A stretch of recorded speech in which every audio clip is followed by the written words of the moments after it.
This episode of the Boss Rush Podcast is brought to you by, well, you. If you want to support the Boss Rush Network and our family of podcasts, head on over to our Patreon at patreon.com/BossRushNetwork. Thanks for your continued support.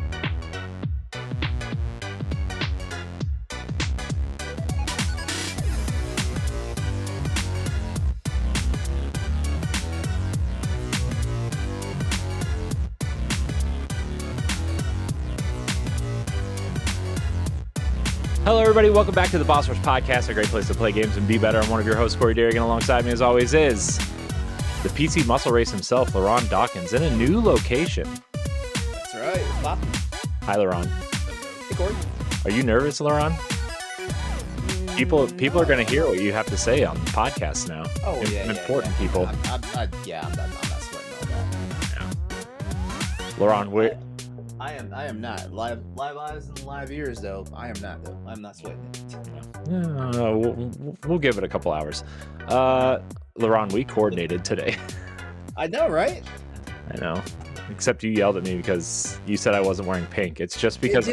Look, it's that lighting. It's that lighting. That lighting is washing it out. It's also because I'm pasty pale, and pink is also a pale color, and so it just matches my skin tone.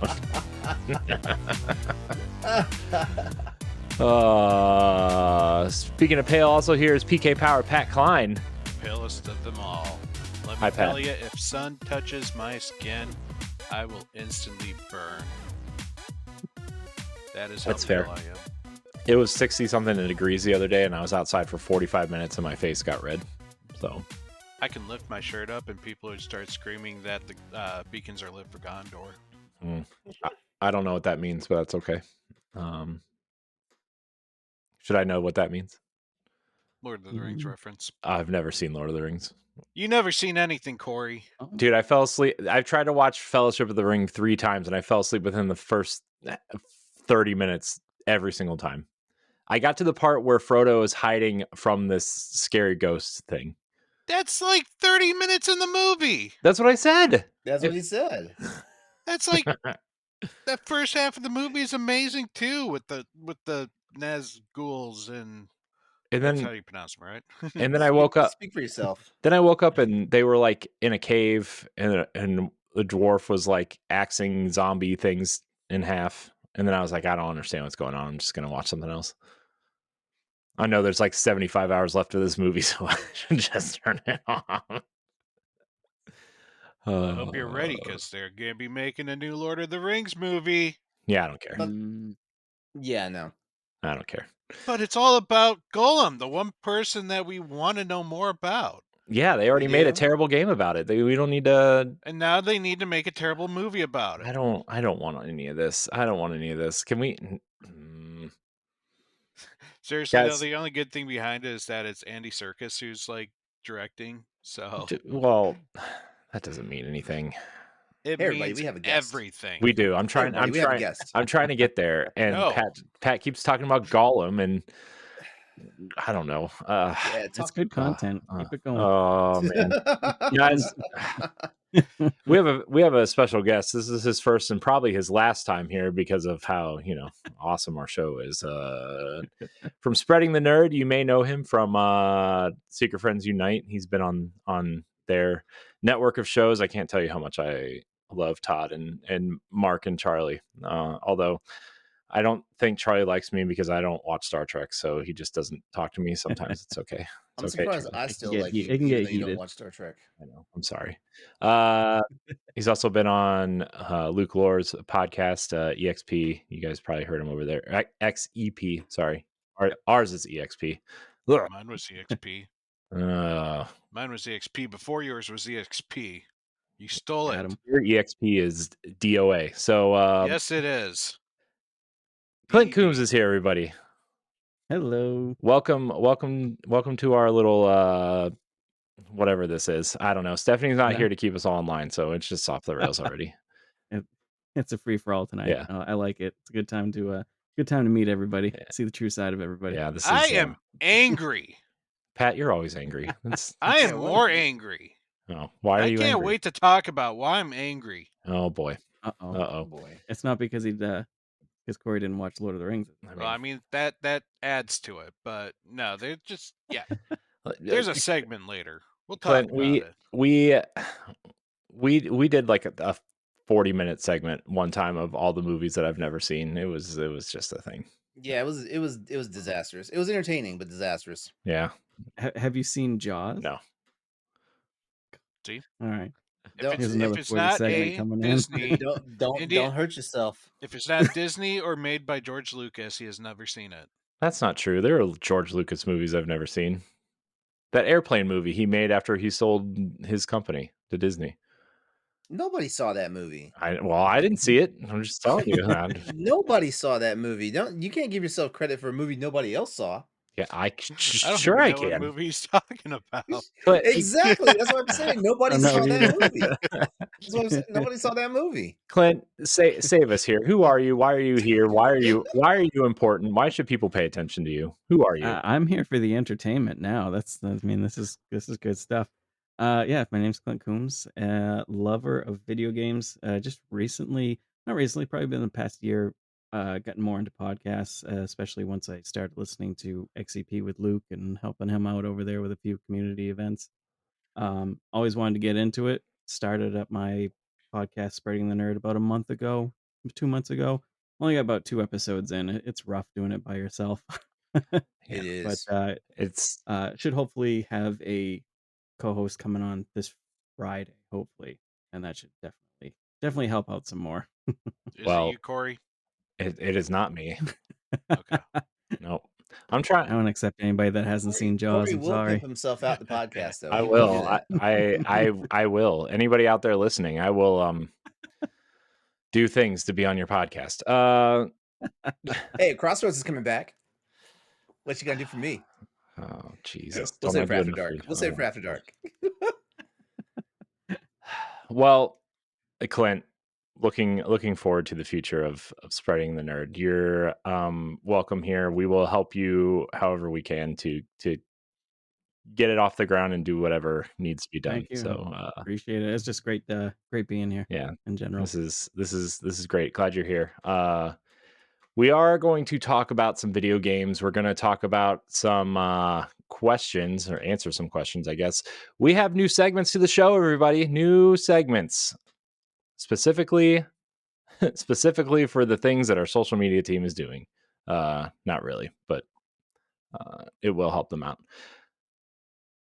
We'll do some housekeeping first. If you want to support the Boss Rush podcast and the Boss Rush Network, you can join our Patreon at patreon.com/Boss Rush Network at any tier that's right for you, earning you perks such as early ad-free access to this podcast and others, exclusive access to spotlight interview threads, voting rights on Video Game Book Club, and more. That's patreon.com/Boss Rush Network. But as always, your listenership and viewership is enough for us. If you're watching the video on YouTube, hit the subscribe button, leave us a thumbs up or leave a comment, hit the bell, all those YouTube things. If you're listening on podcast services like Apple Podcasts or Spotify, leave us a 5-star rating and a nice review. We'd appreciate it. Always a good time over there. Leave a nice review. Unless you're the Elden Ring person, we don't want you. Oh, that's so mean. No, it's a running joke on here. Somebody left us I figured. a review like a year and a half ago because we didn't negatively talk about Elden Ring. We said we didn't play it because Souls games aren't for us, and this one wasn't going to change our mind. And they said we talk trash about Elden Ring, so it's just the thing. Yeah. I remember that person. Forbid you don't like a certain genre. They were such a jewel. Speaking of jewels, you can check out our merch store on TeePublic. There's 50 designs. New designs are coming. I'm very excited for these new designs, everybody. Very classic video game style designs, style logos. You can check those out. And as always, you can check out our reviews, articles, podcasts, videos, and more on bossrush.net. David and crew are running a tight ship over there. So check it out. Let's get into what we've been playing. Clint, you are our guest, our esteemed guest. We're going to let you go first. All right. So pretty much recently I've been replaying Hellblade just to get ready for the second one.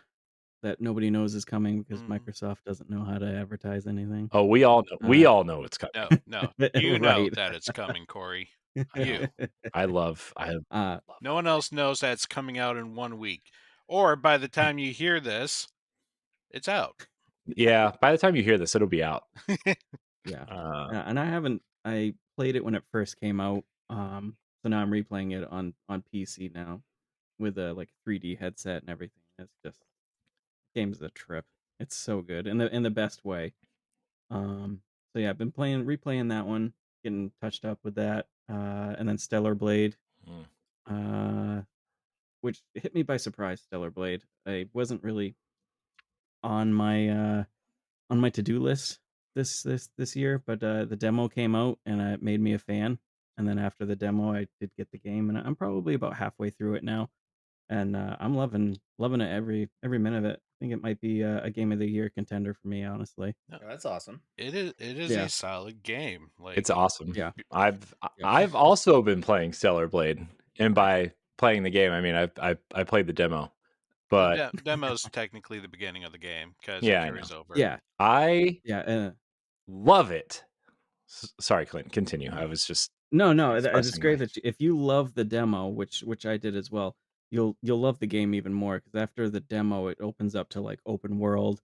You've got quest hubs and stuff, so you can go out to not open world areas, but very large zones to complete quests and stuff. And then there's also a fishing mini game in it that is Yes, there way is. too good than it needs to be. Yes, it I've been is. like fishing in that just as much as I've been playing the game. I went around The and started story's finding really the good. different spots where you can fish. Yeah, yeah, I ended up like backtracking and finding all the water that I could. Hmm. Um, yeah, very well done. The story's really good, a lot better than I thought it would be. I usually, when a game has a bunch of notes or you know, tablets to pick up to read about past things that happened, I usually just glaze over it type of thing. But this one I've been keeping up with them. It's very well done. It's definitely a surprise hit for me for sure. Did you play Nier at all? Yeah, It yeah. does everybody is like comparing it to Nier, and like just by playing the demo I see similarities, but like There's like similarities, but I don't. It's more on the story side, not really the action Yeah, side. yeah, exactly. Yeah, there's similarities, but I don't think I would like compare the two really. It's the only similarities is you're a sexy android mm, going through a human decimated Earth, or mm, humans no longer live really on this Earth because something caused it to be decimated, and now Hmm. you're trying to bring back humanity mm, by clearing out the cause. mm. Yeah. But in Nier, your butt cheeks are covered by a flap that they call a skirt, and in this one, it is not. I do Depends like on the how all outfit. the outfits. Yeah, it depends on the outfit, and there's a ton of outfits, and thankfully they're just unlockable, like games of the old where you just had to do things, collect things, and then you unlocked the outfits. Hmm. Great. Yep. What's your favorite outfit so far, Clint? Um, what's it called? It's red and black. It's not like a full suit. It does Ooh, show off some of the sides. is it the one like is it kind of You get it leathery kind of pants, early or is it on. the race car I think it's like the race car where one, I it's think. like checkered top, red and black Yeah, checkers? yep, Okay, yeah. yep. I think that's like But I gotta collect all the cans because I gotta get the outfit for that one. That one looks pretty good. I hear the one that you get for the fishing one is pretty good. I haven't actually seen which one it is, Yeah. but I did collect a very interesting one just recently, and it is basically a bear. Oh, really? It is a complete bear costume that is not at all sexy, but it's like clearly the one that you need to go through to show just how crazy you are. That's fantastic. Uh, but no, my favorite Yeah. costume, I think it's called like the Wastelander outfit. It's kind of like a leather jacket. She has her midriff exposed, but then it's like jeans. I don't know why. Mm, It's like this is an outfit I could see her actually going around and exploring in right. versus one of Right. the more like schoolgirly, like open dress or like. What, really anything Yeah. there. you don't go out and explore in your half tucked button up shirt and your short skirt and your knee socks? You know, the thing that they don't show you in the demo is that this world is practically desert and sand. I don't think that Right. would be very comfortable wearing those kind of clothes No. out in that world. No, it's coarse. Mm-hmm. Mm, It's got to be bad for your skin. Just tries it out. Mm-hmm. Man. Yeah, so that's basically what I've been playing, and then off and on with like World of Warcraft, Final Fantasy 14. Been staying at work, playing a lot of Deep Rock Galactic Survivor. It's kind of like a knockoff of Vampire Survivors, but with a mix of Deep Rock Galactic, which is definitely a lot of fun. Nice. Deep Rock Survivor is like the it's not like Deep Rock Galactic. It's like the No, it's like set in the same world, but what's the genre now? It's like auto shooter or something like that the type of thing. ass So you have the shooter 4 is classes. what some people Yeah. call it. Auto shooting sim or something.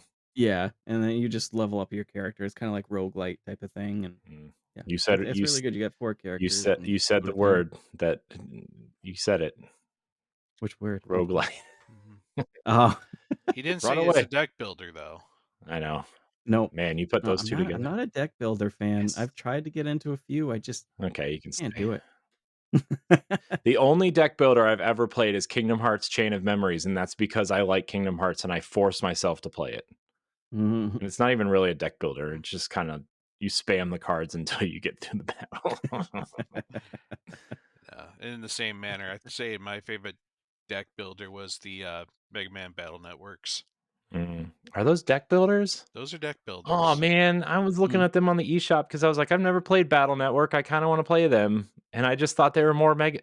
Yeah, they don't call them cards; they call them chips. Whatever. They're the. I hate these things. I hate it all. Yeah. Are you excited for Dontrell? I am. Yeah, super excited. Nice. Yep, that graphics update and everything. Classes look good. Yeah, pretty excited. And the fact that it's a whole brand new story after the events of Like that's I love Final Fantasy 14, have since the beginning, but it's gonna be nice to have something refreshing, something new type of thing. Mhm. Wonder how long he Definitely. plans to drag this one out. Like how many I know, right? expansions? Yeah, Yoshi's I don't know, we'll see. He's got ideas, We'll see. man. He has got He ideas. does. He does. More than most over there, it seems, at the moment. Yeah, he's leading the crowd, that's for sure. I mean, you also have Nomura, but his ideas are a little beyond what most normal people are capable of thinking.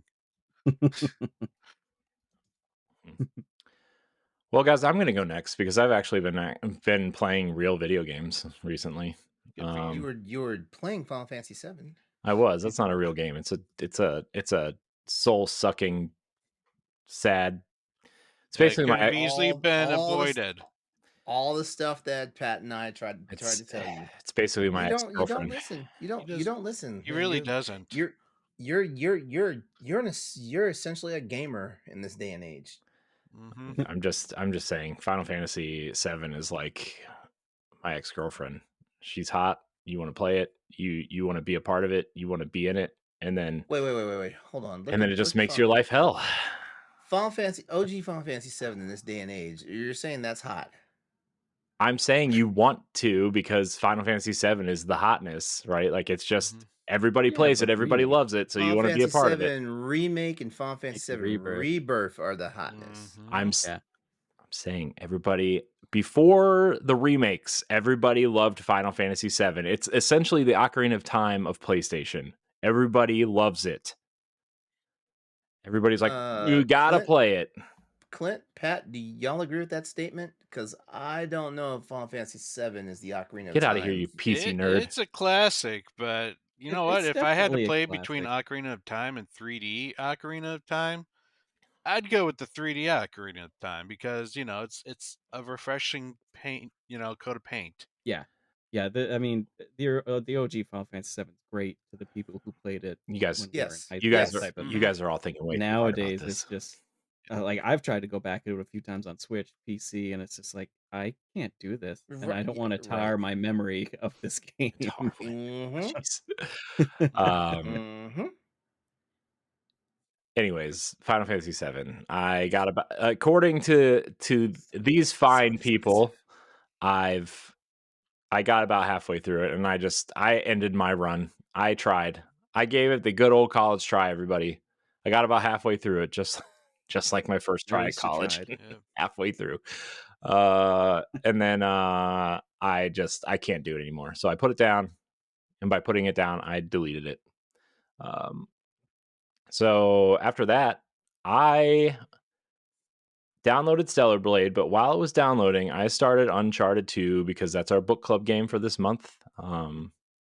And I gotta tell you, man, that opening the sequence with the train is so iconic. It's so awesome. I love this. This reminds me why I love Uncharted. Like when we played Uncharted 1, I was like, I like it, but it's like it's just fine. But oh man, Uncharted 2. And then you make your way through like that museum and everybody backstabs each other, and it's just so good. So good.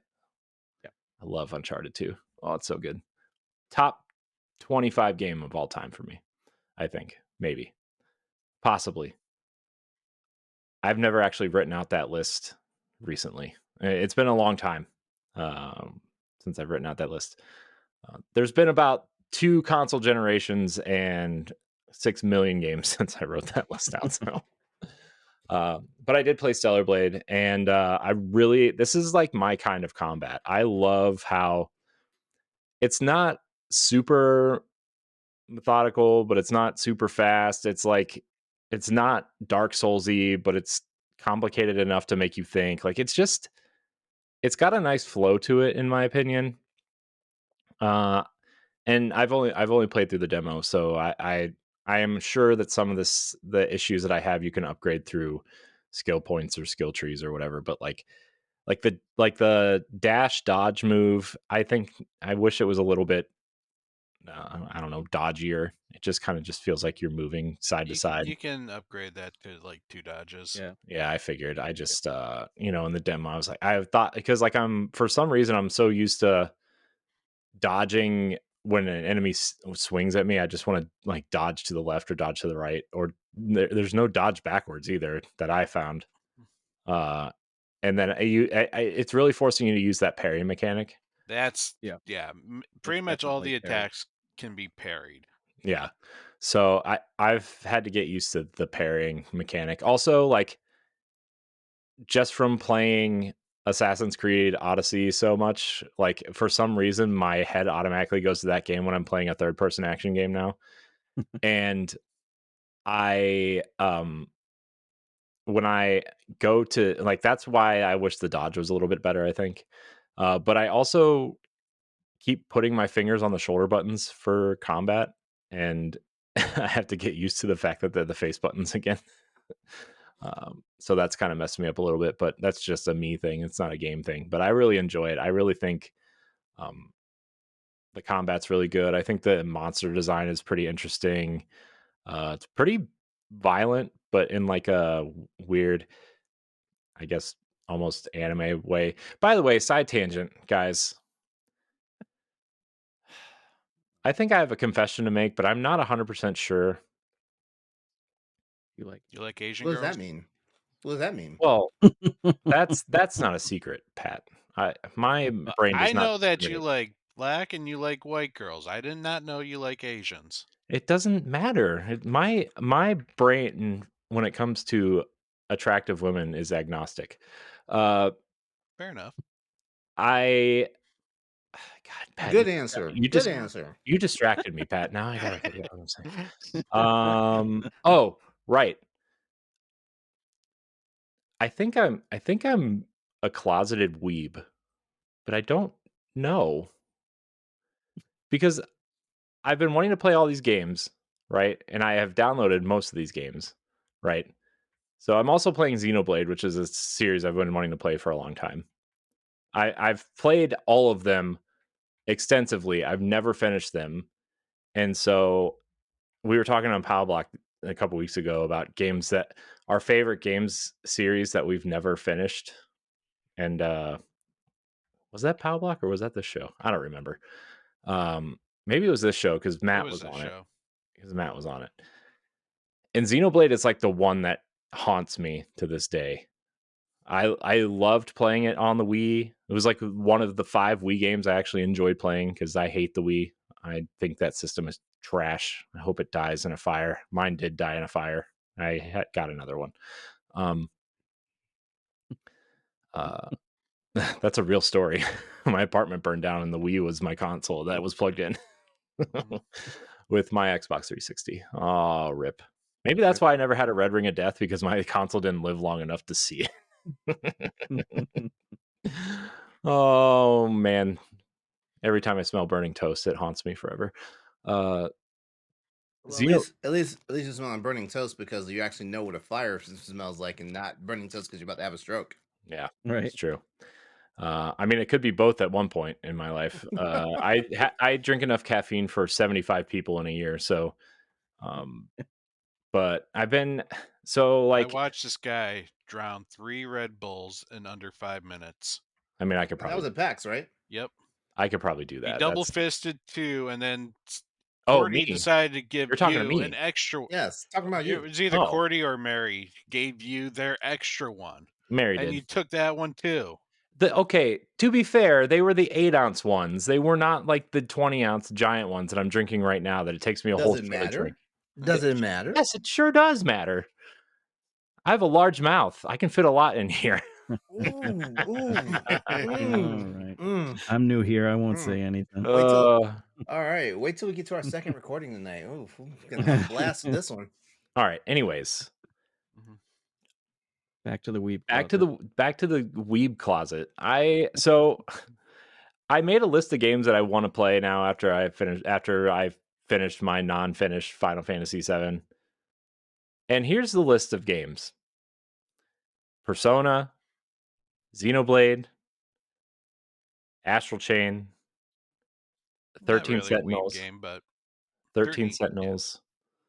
Yeah. What else was on that list? I lost my list. I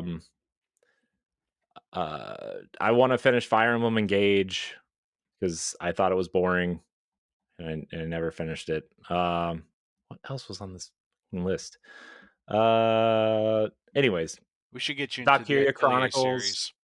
Valkyria Chronicles game, Tokyo Mirage Sessions, and I'm like, these are all like anime games, and like, I think I'm secretly a weeb. No, you see, you're mixing that up. A weeb is someone that's, gets their jollies from 2D. So if you want to become a weeb, you don't think that's a weeb? I disagree. I disagree. I feel the stuff he said is very weeabooish. Yeah. I don't know. Especially Persona. Exactly. I just maybe I picture weeboo. There's nothing wrong with that. Catherine's like on that list. Genshin style, like where the girls look underage. I downloaded.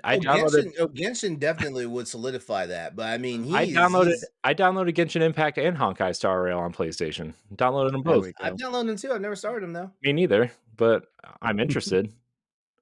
How about the Atelier series? I just purchased Atelier Riza 1 because it was on sale. There's a weeb. Yeah, I would say there's a weeb in there now. Mm-hmm. Yeah. So. We're gonna have a conversation about waifus here pretty soon. That's fair. Yeah, the new was the new Shin Megami game. Well, not new, but Vengeance. Are you talking about Vengeance? Vengeance, yeah. That is a whole different type of kink right there. Yeah, I was just going to say like I'm surprised Shin Megami hasn't entered the chat yet. And like I've been staring at this Fire Emblem Byleth scale figure that I've been wanting for like a year and a half. That's like $150, and I've been trying to. So I've been female curating. Byleth? What? Yeah. Female okay. Yeah. Nobody plays as male Byleth. Who does that? The only person that does that is Nintendo, apparently, because they never made a female Byleth amiibo, which really upsets me. That's besides the point. God, what am I talking about now? Right. So Weebs. I started I started playing Xenoblade, and I got to I'm not very far. I got to the part where you get to the picnic table at the top of the hill, and you kind of sit there and talk to what's her name for a little bit, and that's kind of where I'm at. But Dude, you haven't even started the game. I know. I've played like 20 hours of the game before, and I Okay. just stopped playing because Such a big game. I think what came out when I think I started playing it like right before Destiny expansion came out, and you know how I am when a Destiny expansion comes out. I forget life exists. So I've been playing that, and I really,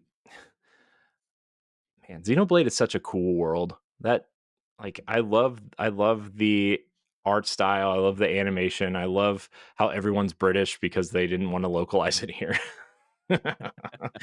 But I think it's awesome because there's never British voice acting in like these types of games. It's always like, oh, I'm Yep. playing another Assassin's Creed game, so everybody's British because it doesn't take place in America except for 3. But We gotta introduce you to Dragon Quest. I have Dragon Quest XI downloaded on my Switch. Okay.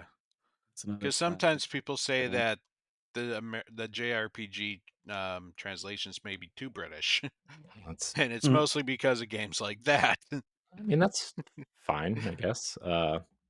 So yeah, I just kind of coming to this realization that the other game I have on my list to finish is Monster Hunter Stories 2, because That's on my list. I really enjoyed what I played there too, and I just never finished it.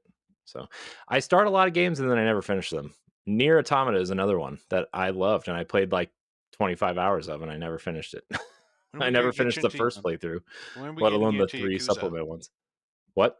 When are we gonna get you into Yakuza? I know. I have Yakuza 0 downloaded on my Xbox. It's been there for like a year, and although I'm mad at Xbox right now, so I don't really. I mean, you're not alone. I know everybody is. It's almost the entire series is almost always 70% off. I know. Did I tell you that I think pretty much all of them are Game Pass. I unsubscribed to Game Pass for the first time since it launched this month? I'm getting ready to let my Game Pass lapse. Actually, Yeah. because people that I've heard. I think I'm just gonna straight up buy Hellblade because I love Hellblade, so I'm just gonna buy it. But like, this is the first time. There's a physical of that. Yeah, there will be. They're gonna do one of those stupid limited run things like they're doing with Hi-Fi Rush. They'll do it. They'll do it when they announce that game's coming to PlayStation. That's when they'll do it. Because I think it's inevitably coming to PlayStation. The more and more I think about this Xbox situation, the more and more I think all these games are coming. I think Gears of War is coming to PlayStation. I don't think no one ever doubted Gears of War coming to PlayStation. So, I mean, some people were saying that like the big franchises like Fable, Forza, Halo, and Gears would stay on Xbox forever. And I'm like, I remember.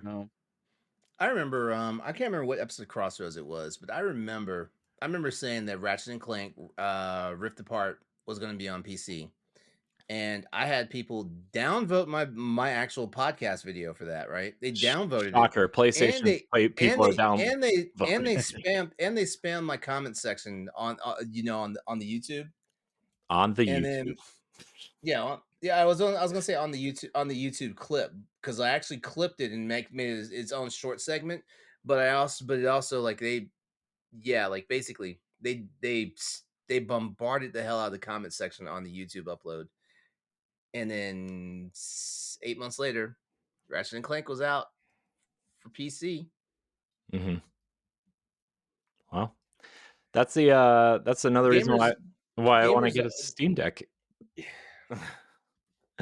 I already told you where to actually you need to just hold your chips for the ROG Ally X or whatever they're going to call it. I know. I don't want a ROG Ally, man. It's rumored it's only going to be $100 more than the cream of the crop ROG Ally right now. But that's $700. What, bigger battery and stuff? Yep. If you do not, so here's the advice right now. If you do not have anything besides a Nintendo Switch, then wait for the ROG Ally X. because when you compare it to the Steam Deck OLED, which the Steam Deck OLED is probably the nice one. Well, actually, you know, Corey, this ultimately answers the question right here that I'm going to ask you. This answers the question what you should get. Do you care about the Windows OS and how flexible it is with a portable gaming device, No. or do you just want something that's guaranteed to play games? Dude, I have 3 Macs. So what do you think? I hate Windows.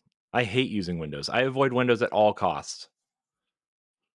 Why do you hate using? See, this is the We've IT had this- guy. we've This is the had- IT we've guy had LeRon, this- coming in. LeRon, you're LeRon, talking to Corey here.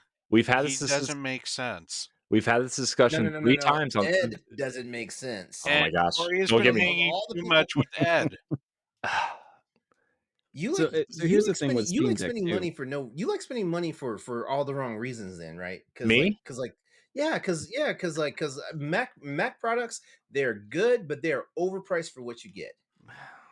I mean, They're it lasted good 12 times as long as my PC did, so because you bought shitty PC builds. I had You a did. friend did. build it for me. I told him, buy the parts, build it for me. That guy obviously did not sink in on the right type of parts. Like, I build computers. Like, I've been doing this for 12 years. That's what he said. I know, And but also you did 2 not of know them me back then. dead. And I would have went and whipped his ass. Like, he would have been responsible for repairing those computers. I'm just saying. I Are you still friends with this guy? I haven't talked to this person since before Boss Rush started, so I don't know how old is that. As you should. I was pissed, man. I mean, yeah, like I said, I'd be pissed too. So, and then I threw it in the dumpster and honestly, crushed I'm it. not trying to like blow smoke or whatever, you know, toot my own horn or whatnot and stuff like that. But I would have, but if and you know what, it could be you just had a bad. They call it losing the silicon lottery, basically, because like, you know, like basically it's all about the integrity of the parts and stuff like that. But as a friend, I would have owned the fact that, you know, hey man, like the computer you built for me is not working right. I would have owned that and tried to fix it. Man, I spent so much money on that thing. How long did you have it? Less than a year, probably 8 or 9 yeah. months, and then it Oh. just died.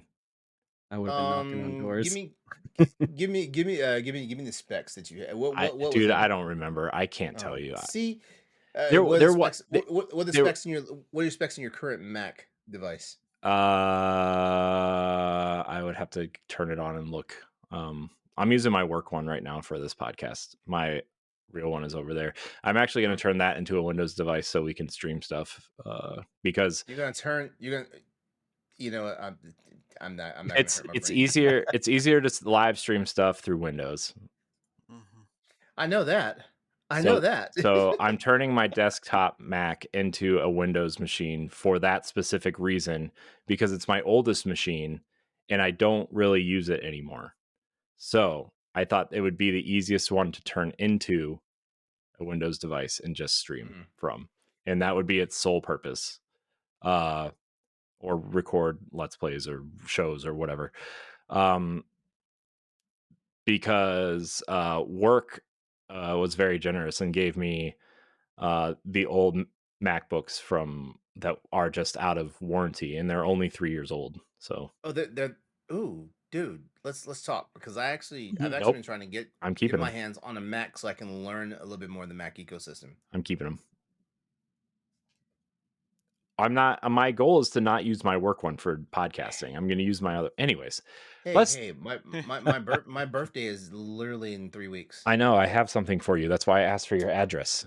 Okay. You know, asshole. Okay. What? Jesus Christ, you're so mean. I know. LeRon, what are you playing? I've only managed to play one game because I moved over the weekend. I played Tekken and I'm blue tier. No, I played Monster Hunter. Oh, Monster Hunter World Iceborne. Okay, well, it's the same. Yeah, like thing. that's. And he's G rank, remember?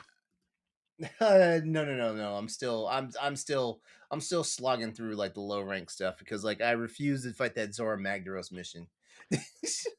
These are words. It's gatekeeping me from getting to high rank. Yeah, so not much to report. Like I honestly did not really have time to play anything most of last week, and I haven't played anything like these last couple of days. I mean, besides Street Fighter Duel, which they Donatello and Raphael are officially in the game now. So like all the Ninja Turtles are there now. In what game? Street Fighter Duel. Do I have to download this? It's a mobile game. Do I have to do I have to I would tell you no, don't download it. Oh no, but Ninja Turtles are in it. Dude, I I bought know there's Fortnite skins. Well, they're in the latest Street Fighter too, aren't they? uh they're skins. Ah, They're very expensive skins too. yeah, aren't they like $15 or something? They Yeah. were Like a skin. but I already Crazy. have them in Injustice 2, so I don't need to buy Street Fighter to play a fighting Ninja Turtles game. Guys, watch this. Turtles are awesome. Yes, you And do, Corey. I know, shut up. Stop. Dude, I'm about to buy that stupid garbage quote unquote classic arcade game that came out in 2012 because You mean that shit that was the cabinet in only Dave and Buster locations? probably, yeah. Whatever shit. whatever the $30 one that just came out is. Yeah, that shit. Yeah. I'm obsessed with Ninja Turtles, man. I can't help it. I'm Don't do looking it at to the $200 NECA 1/6 scale versions from the original movie, okay? Oh, those ugly things. Dude, don't. I'm gonna Pat, Yes. what are you playing? Help me. I never thought you would get to me. I know we were LeRon's giving me he's curdling my blood. He's pulling an Edward. Mm-hmm. Whoa. Oh, how dare you? Whoa. How dare you? Whoa. I'm just kidding. I It would never be that bad. I'm just kidding. That is racist. Whoa. I'm gonna sit I here think you're and racist just because they're both black and they both curdle my blood. That is not racist. That is purely racist on your behalf. Oh, it's just a preference for you, Corey. Is that what you're saying? According to Pat, Yep. my brain is racist and only likes non-white women, apparently, even though my wife is white. I said black and white women. I did not know you liked Asians as well. I mean, is there a reason not to? Maybe if you don't have that preference. I mean, apparently I do because I just talked about 75 weeb games that are on my list. Unicorn Overlord also is on my list. So good. No, I think no. You're just a creep if all you like is digital Asian women. You're just a creep. Well, I like real women. Anyway, Pat, what are you playing? Help me, get me out of here. Yeah. He sounds like the gay dude is trying to justify how straight he is. Oh, I like real women. I swear it's not about the 2D, guys. I like 3D as well. They feel like sandbags. I like the polygons. Pat, what are you playing? I have been on a little indie trip this last week because a lot of good indies came out within the last week. It sucks that Stephanie isn't here because I know she's played several of these as well, and she'll probably be talking about them the next time she's on the show. But the first one is Animal Well, the game by Billy Basso that we had the privilege of interviewing while we were at PAX. He's a really cool guy. He has spent over 7 years working on this game all by himself. He literally did everything from the programming, the building up the engine, the music, the puzzles. Like this is his baby. And there is so much going on in this game. Like it is an 8-bit pixelized game, but it has got so much detail going on in the environments and just how things interact with each other. And it's simple to play. The game is very intuitive. Like you find something, you test it out, and you understand exactly what that tool can do, such as firecrackers. Like they show it given to you. What do? Oh, they can actually scare off bad guys away. I got a yo-yo. What can this thing do? Well, this thing has the ability to hit switches that are in maybe very unique spots by kind of like rolling on the walls and up the ceiling, or like, down below if the switch is below on a ledge. Um, it's, you try things out and you come up with this, like, it's that light bulb effect that you get in your mind, and it's brilliant. It is very non-linear though. You kind of get an idea that you need to go into like one of four paths to find the MacGuffin that you need to beat the game. Um, but as for which ones you get or where you choose to go first, that's completely up to you. I'm getting the feeling that each path does have an item that will help you progress further down both that path, and I think also maybe one other path as well to get to the eventual like boss of that kind of like section of the world. Hmm. But yeah, it's there's a lot of light bulb moments. This game is a game that makes you kind of think and how to progress, or if it's something that you're not quite sure if you can do, you move on, you do something else, and then all of a sudden you will find that tool that you need to continue on further through the level, and then you do it. Like, it is absolutely brilliant, Nice. and highly recommend that people check this game out. Like, yeah, this is like the quality of AAA developers, but done by one guy. Like, it's amazing what he did with it. Billy Basso. Billy Basso, hope to have him on the show. Yep. I thought about You know reaching it's out funny to because him.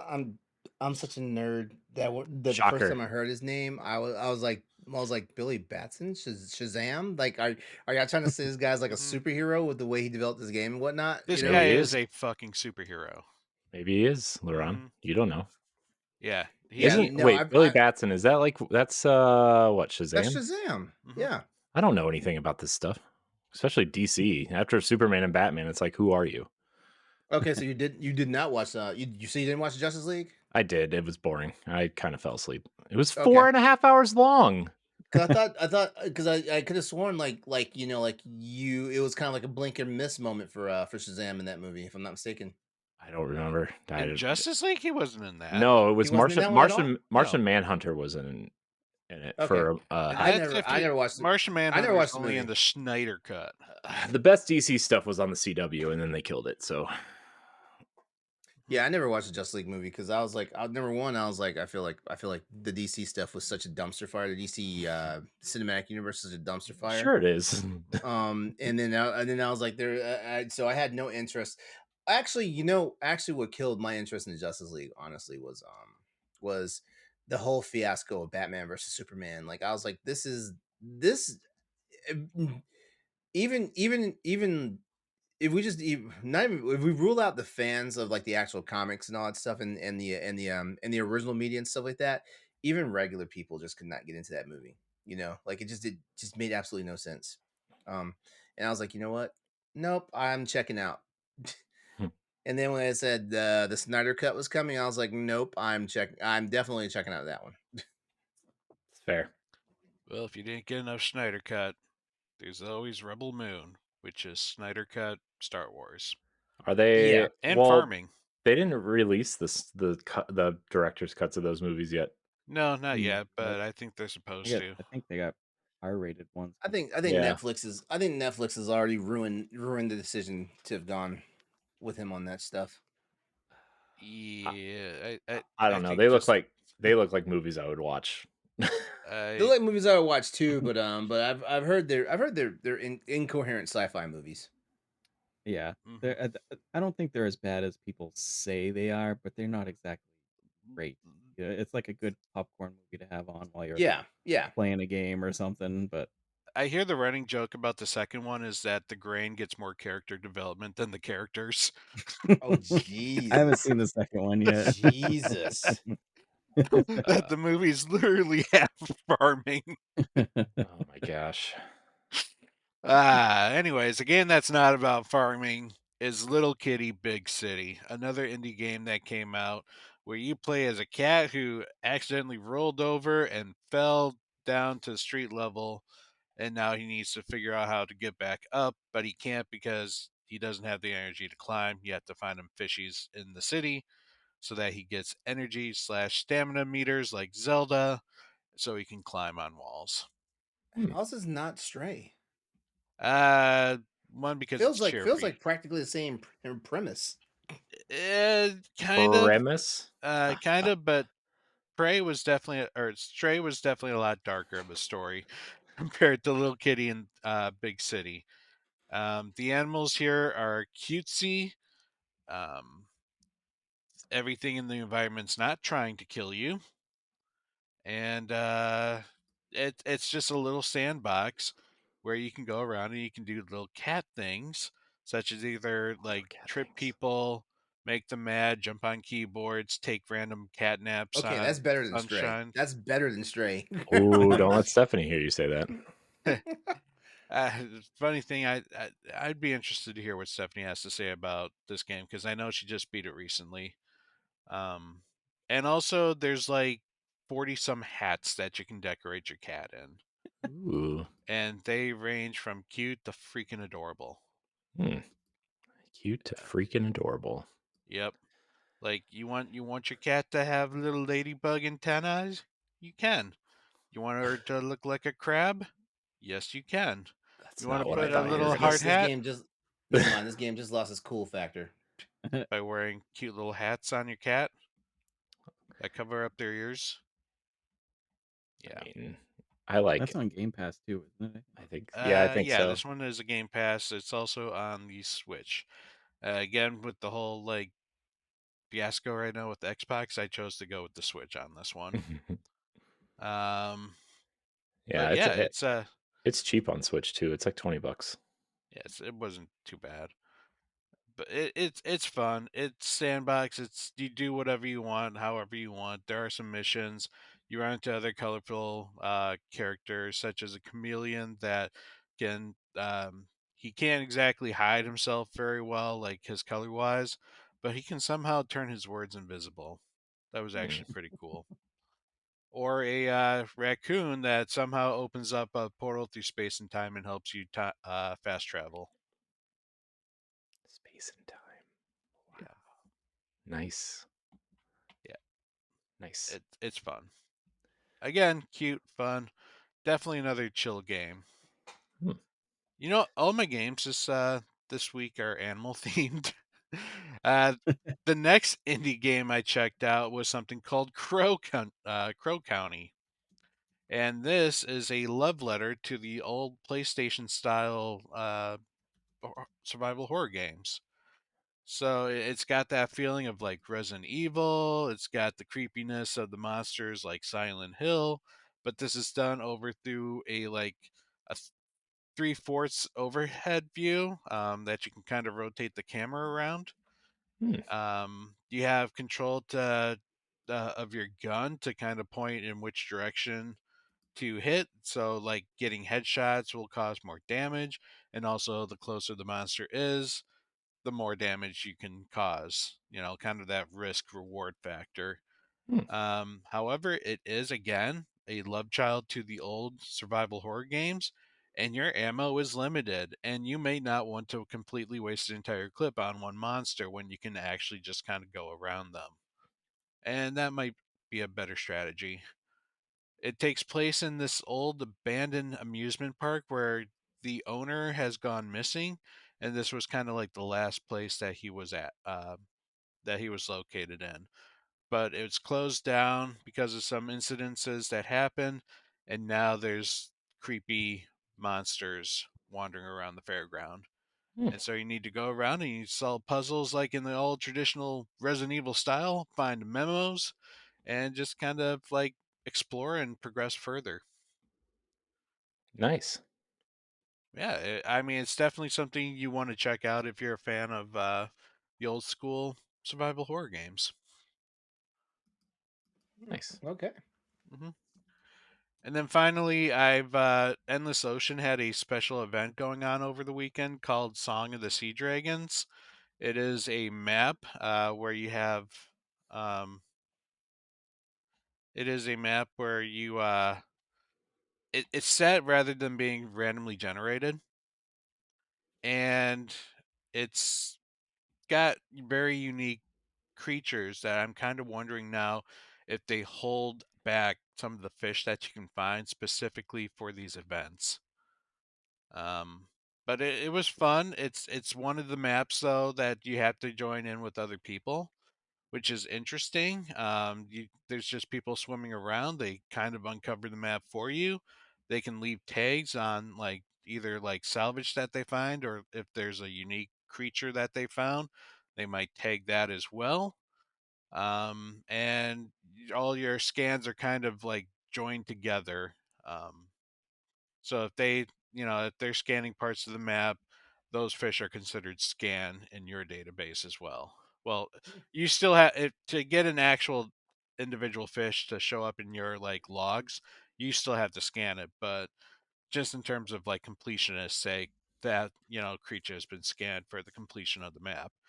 And another interesting thing about having multiplayer is that you don't have unlimited time on the map. You have, I believe, 20 minutes to Mm. scan these creatures, find, what you can find before the game's like, okay, time's up, you know, play again sometime. It's pretty hardcore. Yeah. But Nice. there were some really cool ones like the title character, the song dragon, or sorry, the sea dragon is kind of like a ancient white whale creature. And there are some other unique sharks and other things that you could find that I haven't been able to find in like the main game yet. So it was cool. I hope they kind of come up with these events a little more often. But this was the first one since the game's been released, so I will definitely be checking more out later. Hmm. Nice. Not bad. Love it. Love it. Yep. All right, guys. We're gonna. Is that all you've been playing? Sorry, Pat. I didn't Yeah. really cut you. Okay. That new stuff, anyways. Nice. If you want to see how you can become a Patreon producer, head on over to patreon.com/BossRushNetwork. The Patreon producers for this month are Adriel Munger, Austin Campbell, Celeste Roberts, Christian S., Sana Dierig, Francisco Santillan, Matthew Keel, and Todd Oxtra. Thanks for your continued support of the Boss Rush Network. All right, we're going to get into our topic, which is the age-old argument. I know LeRon's been itching to talk about this for weeks because it's been in the topic of the show for weeks and we just haven't gotten to it because we spent too long on other segments. The argument of PC versus console gaming. LeRon, I'm not starting with you. Okay. I'm starting with Clint, mostly because I want to learn what kind of gamer he is. And Me too. he's our guest. Yeah, Curious. because you made a lot of comments about Xenoblade, which makes me think you lean a little bit Nintendo, but also like for some reason I think besides Switch, I feel like you got that Final Fantasy 14 shirt on. I'm thinking you're probably more of a PC person. So Yeah. where are you? I'm everywhere. Ever since I was a kid, it's been a terrible addiction. So I've got the Xbox, the PS5, the Switch, which is it collects dust. Oh man, you are like an equal Sad- opportunity gamer. Sadly. Yes, yeah. I don't want to miss anything. I want to try out every little thing that I can. But definitely PC Master Race all the way for me. Personally. But I don't look negatively on the consoles. It's just like I prefer PC just for the graphics power, frames, not having to worry about it. The extra things I can do, modding, stuff like that. The ease of, I mean, Discord's pretty much integrated pretty well into the consoles now, but just the ease of Discord, having several, windows open on a second monitor while I'm playing my game and stuff. So I'm definitely PC mainly, I would say. And then on the PlayStation 5 is basically my first party. That's pretty much all I play on it. Xbox's Game Pass, checking out games on there. Like, but some games I prefer on TVs or sitting down, like JRPGs, stuff like that. Like Assassin's Creed type games, prefer playing those on like the TV. Hmm. But shooters, I can't do it on console. Can't do it. It has to be PC mouse and keyboard for me. Can I?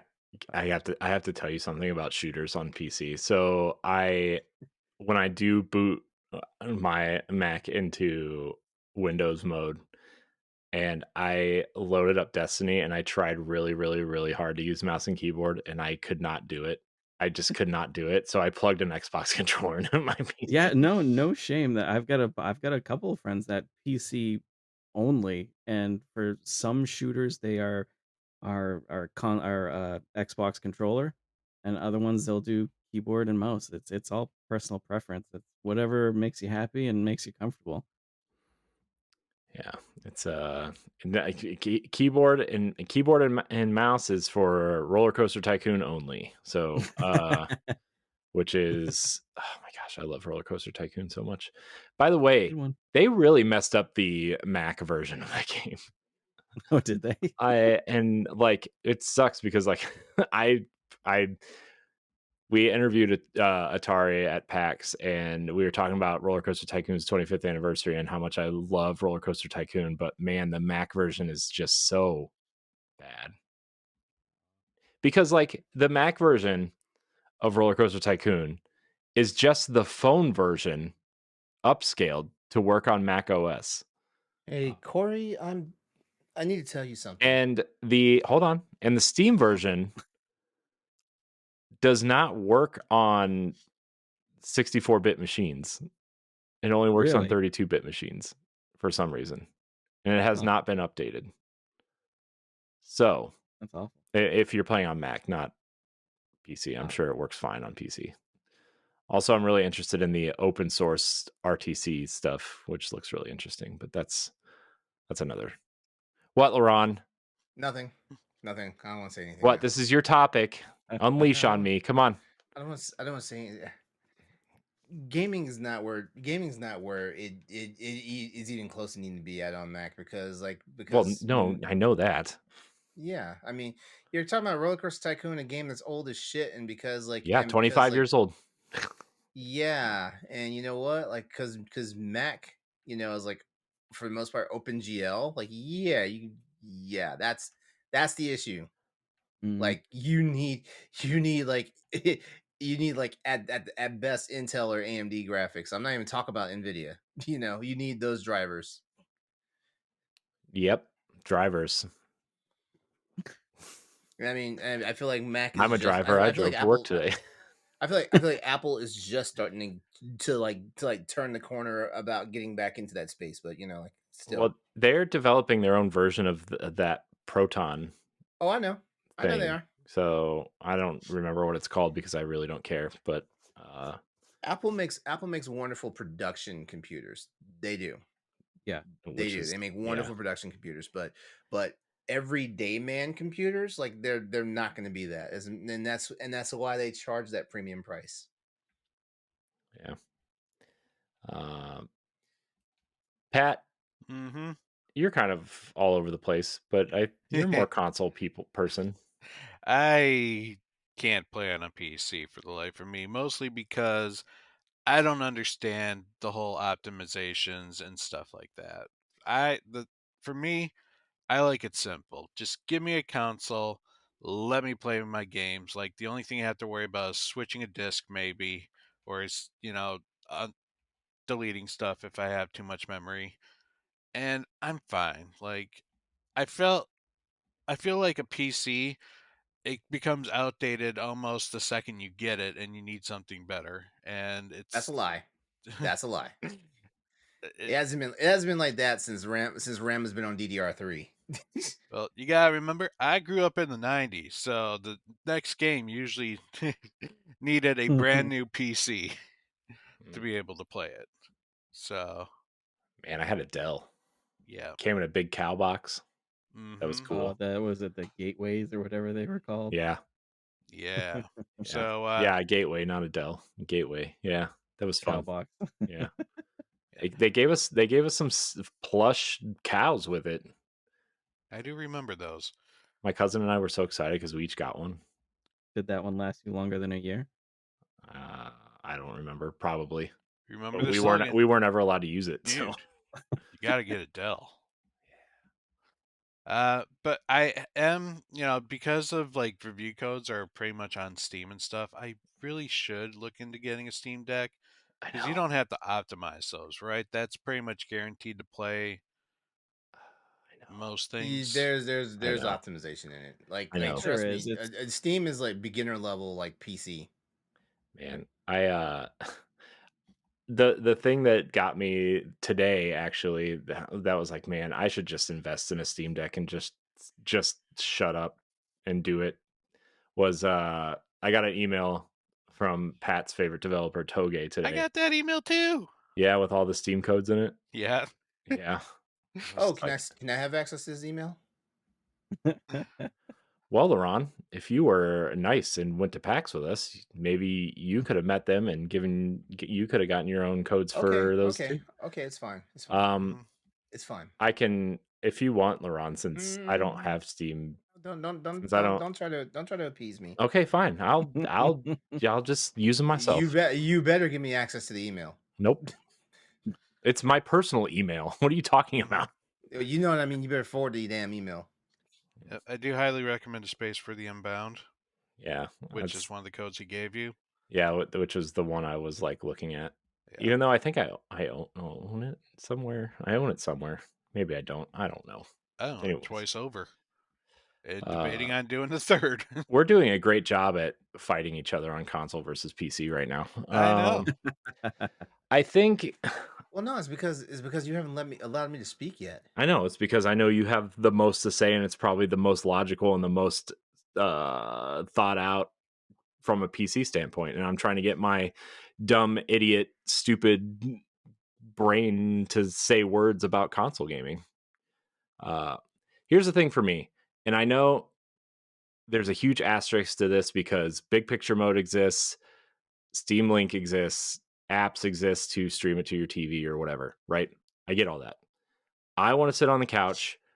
I paid a lot of money for this giant ass TV in my basement and this sound bar, which, by the way, Xbox does not work with. I'm also pissed about that, but that's a different conversation about that anyway. I paid a lot of money for that. I want to sit and I want to play games on that, right? I love watching the LED lights turn colors when I'm playing Xenoblade because that game is super colorful. I love watching the green kind of, filter around when I'm playing Zelda. I love watching the red particle effects fly around my TV when I'm playing Destiny and I kill someone with the Outbreak Perfected. Like, it's just, I want to sit there on my couch and play, right? But when it comes to other things on PC, there are games that I would really like to play that I know are PC centric games, like Roller Coaster Tycoon. Yes, we can all have a fun laugh about that, but I love that game. Or Final Fantasy 14 is a game I've been wanting to get into for a long time and I've wanted to play. But like, I feel like I shouldn't be playing that on console. Yes, LeRon. You do know a television, no matter what size it is a glorified computer monitor. You do know that, right? Oh my gosh! See, this You is do know that, right? This is why I prefaced my entire conversation, LeRon. You can HDMI out from your computer to your television, and then all the colors from your what is back in the 90s that was not possible. What'd you buy? What'd you buy? LifeX? I forget what was the light kit you bought. It wasn't Govee. What was it? LifeX? No, it was Nanoleaf. Yeah, Nanoleaf, which that's just badass, by the way. Like you actually are making me want to buy one of those. Mm-hmm. But yeah, like all that stuff can still happen. That's why I prefaced my entire thing with a huge asterisk because I know big picture mode exists and Steam Link and HDMI out exists. LeRon. But of course, again, I know, just like my wife, you're not listening to me. This is this is gonna be so funny when I start talking my piece about this, because like I know. Well, no. The reason why is because like I'm not really gonna fight you guys on it. That's the problem. No, and here's the thing. This is everybody out there listening. This is all in good fun. No because reason. I I'm can deeply see offended. I can see the comments right now. I just you know, I think Discord integration and everything on the consoles really made it easier to kind of like not wonder about PC gaming, right? Uh, because Xbox has it integrated into the dashboard. PlayStation, it's somewhere in there, I assume. Uh, I don't know PlayStation's UI well enough to dig through, but It's there. It's there. um, it's just something that like I just don't want to sit. I sit at a desk all day to work. I sit at a desk to do these podcasts and edit the shows and stuff. I just want to go sit on my couch and play on my couch. And also like Pat said, the whole optimization stuff mixed with like, having to spend this much money on a PC, and then you have to spend like the cost does not include a graphics card, it does not include monitors, it apparently doesn't include power cables or power supplies either, according to the previous build. um Wait, what? Wait a minute. I'll tell you after we're done recording. I don't want to get into it right now because it'll actively make me angry. Um, just the ease of plug and play type stuff just makes it so much. Although the consoles are getting that way now too, and it's kind of like I just want to play the game. So maybe PlayStation 4 Pro will fix all of that, and I will not have to pick optimization options. Think that'll happen? No. Okay. All right, LeRon. You can Okay, go now. so I want to preface this by saying that even though like every now and then you'll see tweets and posts from me that have hashtag PCMR or PC Master Race and all that stuff, like I'm honestly not out to bash like anybody as far as their preference, whether it's console or PC gaming and stuff like that. Like I kind of swim in both ecosystems and stuff like that. I have a Switch, I have a PS5, and I have a PC, of course, and stuff like that. The one thing, and Pat, you kind of hit the nail on the head about it. Like like it's something about optimizations and stuff like that. I get it. I understand that because It scares the shit out of me. well, yeah, because like it all depends on the level of enthusiasm for how you want to play the game. Now you guys have heard me say like throughout the years that like I want to play I want to have the best experience ever for playing the game and stuff like that. Yeah, so yeah, sometimes I spend money on that, like sometimes I'm just sitting there trying to wring blood from a rock because like guys, I was playing Cyberpunk 2077 with an RTX 2070 Super when everyone knows like you need a 30 series for good play, you need a 30 series graphics card. I mean, like if you're on the internet anywhere as far as Cyberpunk goes for PC gaming back when it launched, like you need a 30 series graphics card. I was playing on 20 series graphics card, and even though I love 60 frames per second gaming and stuff like that, I was playing at 40 frames. It wasn't really hurting my feelings and stuff like that. And I was still having a good time. The game looked great and everything, you know. Um, yeah, but I also get it. There is cost. But the good thing about modern PC these days though is like now like even though graphics cards are expensive as hell, like a graphics card can literally take you from we're in the PS5 Xbox series generation of gaming. Graphics cards that were viable during the PS4 gaming era can play all these games that are out right now. Can play every single one of them, and I'm talking about 20 series graphics cards, some 10 series. Hell, the uh, the GTX 1060 from Nvidia was the workhorse of the graphics card market, and it dominated for so many waves and years of games and stuff like that. It's crazy, Now the 1060 is finally obsolete, for gaming and stuff like that. Of course, like certain AMD lines, like RX, like the RX 570s and stuff like that. Yeah, that too. But also like I just see sometimes what the companies do, to make their games work, on the console side, and it's insane because like like we've literally seen it. We've got PlayStation and Xbox gamers that are bitching that none of the games are like playing at 60 frames per second and stuff like that. They're bitching about that, and it's quote unquote low quality games that don't need all the power that they're using and stuff like that. And they're getting 30 frames. But they've got televisions that are 60, 120, 240, or variable refresh rate and stuff like that. And so like there's people that are complaining about that stuff because it's like, okay, I'm playing it on the PS5 or the Xbox Series, and like it's slogging because like they can see like half the frame rate of what their TV is pushing out, you know, things like that. um One of the main reasons why I'm a PC gamer is because once I actually got into my job where I'm an IT guy, once I got into my job and I actually started learning and understanding about the technology and stuff like that, it was always fascinating. It was also fascinating to see how console games were ported over to the PC, and you saw how things were locked off because like the developers had developed the game for the console first, and then he just immediately just like pushed it on the PC. Sometimes it was a buggy mess, and literally all you had to go and just find the INI file and fix the developer's problem for you and stuff like that. Things like that. And it's not even like you need to know coding. That's the crazy part about it.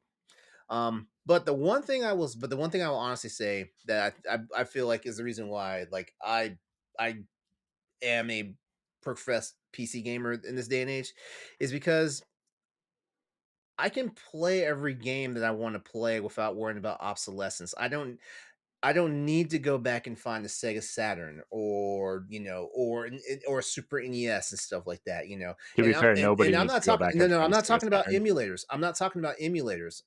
I'm not even looking at that. I'm just saying like let's think about this for a second. The only way to without emulators in the equation, the only way to play Super Mario World Yoshi's Island is to have a Super Nintendo or a Game Boy Advance, That's not or true. It's on have Switch now. I was about to say, or have access to Switch and Nintendo Switch Online. I was about to say that, but what I'm saying is those are all ports. Just imagine they never ported it. You'd have to go back and have that hardware and that technology and stuff like that.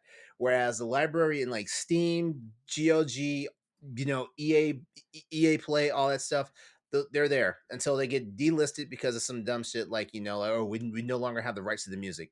Rest in peace, Burnout Paradise. Yeah, You but know, you can argue that consoles are trying to get there, right? I mean, consoles are trying to that's get what there, but they're trying to do now, right? I mean, yeah. that's what Xbox has been trying to push. That's what PlayStation is currently trying to rectify, right? I mean, Yeah, they're trying to get they're trying to get there. And the reason why they're trying to get there is because like they're now on the same platform and architecture that PC is. That was the main reason that was the main reason that was holding it all back. That was why backwards compatibility was a nightmare for Sony and Xbox to a certain degree and stuff like that. Nintendo's always done their own thing, but one of the main reasons why like backwards compatibility was such a bad thing, and technically it still is kind of a thorn, particularly in Sony's side, is because like everybody had to have their own unique engine, for their consoles. Xbox From Xbox the 360 to Xbox One and stuff like that, they had their own architecture. We all know PlayStation had crazy ass architecture. It wasn't a cell engine one point, it was the freaking emotion engine at another point, all this stuff, and like backwards compatibility was just a dumpster fire, stuff like that. Now the consoles are actually on the same architecture that PC development is on, stuff like that. It's getting easier, and it's going to get much easier. Trust me. PS4, PS5 are going to play no problems on PS6. Of course, Xbox is going to work their omni domni like voodoo, to make sure they have all this backwards compatibility that they've been had since 360 and stuff like that.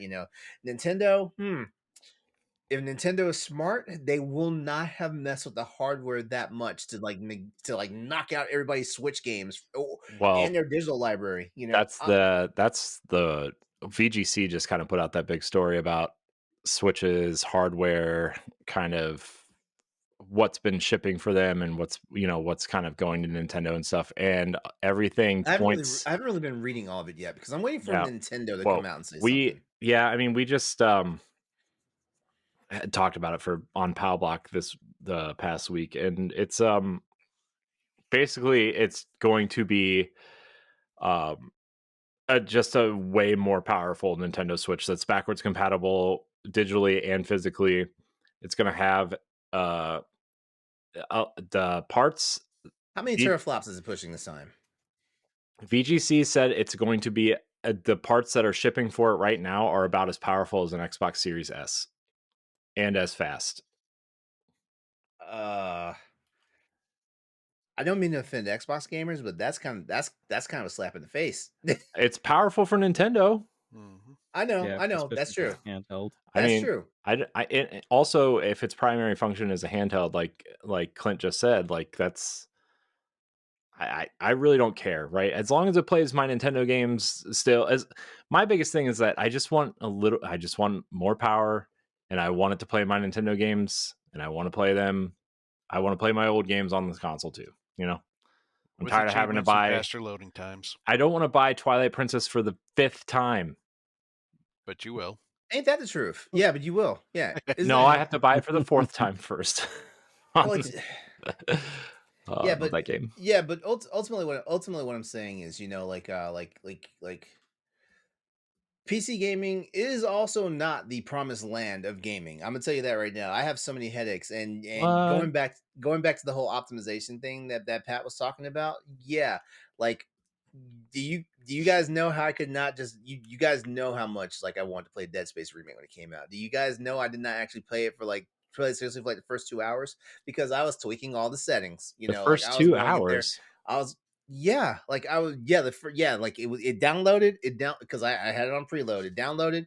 I turned it on, started up, and then I was like, okay, now I gotta see. Okay, like yep, ray tracing's on. Okay, what impacts the performance there? Then I had screen space reflection, all that stuff. Oh yeah, I got to a point where I was happy with it because there are some people who will take it a lot further than what I do. Like there's some people like if it ain't hitting 120 frames, they're not playing it, and stuff like that. Be glad I'm not that type of madman. I'd never be able to play a game if I was that way. I I want my games 60 frames or better. I don't need like the full 240 refresh rate that my monitor gives me and stuff like that. my thing with frame rate, real quick before you continue, is I understand like this. Obviously, the Switch is running at like most of the games are 30 or under 30, except for some of Nintendo's games, right? But like, as long as it's a smooth 30, There's no right? such There's there's no definitely such thing as smooth. smooth though. Breath. I mean, At 30 frames per Tears of the second? Kingdom is 30 frames, and it's pretty smooth for the At most 30 part. frames per second, it's not smooth. Here's the thing, Like though. you see digital judder in I at 30 per frames. Like we're well, just so used to it because we've grown up playing games well, that were at like that frame rate or worse. I'm trying to get to my point here, LeRon. Yeah, go. Yeah. Can I go? Are you done? I'm being quiet. I know. But I think there are different standards for different consoles, right? And Nintendo has made us Strokes for have different a folks. different set of expectations across the board. It's less powerful, you know, all these other kinds of things that we could go down the rabbit hole with. But when you get to the Series X and the PlayStation 5, there's a whole nother set of expectations that some people argue they are failing those expectations with, especially frame rate. Like Hellblade is going to be 30 frames on Xbox, which people are upset about. Starfield was 30 frames until what, this week with that patch dropped. today. Yeah. And PlayStation had some games running at 30 at some point. So like people, I think the expectations of 60 frames is legitimate, and I would absolutely prefer most of my games run at 60 or higher, right?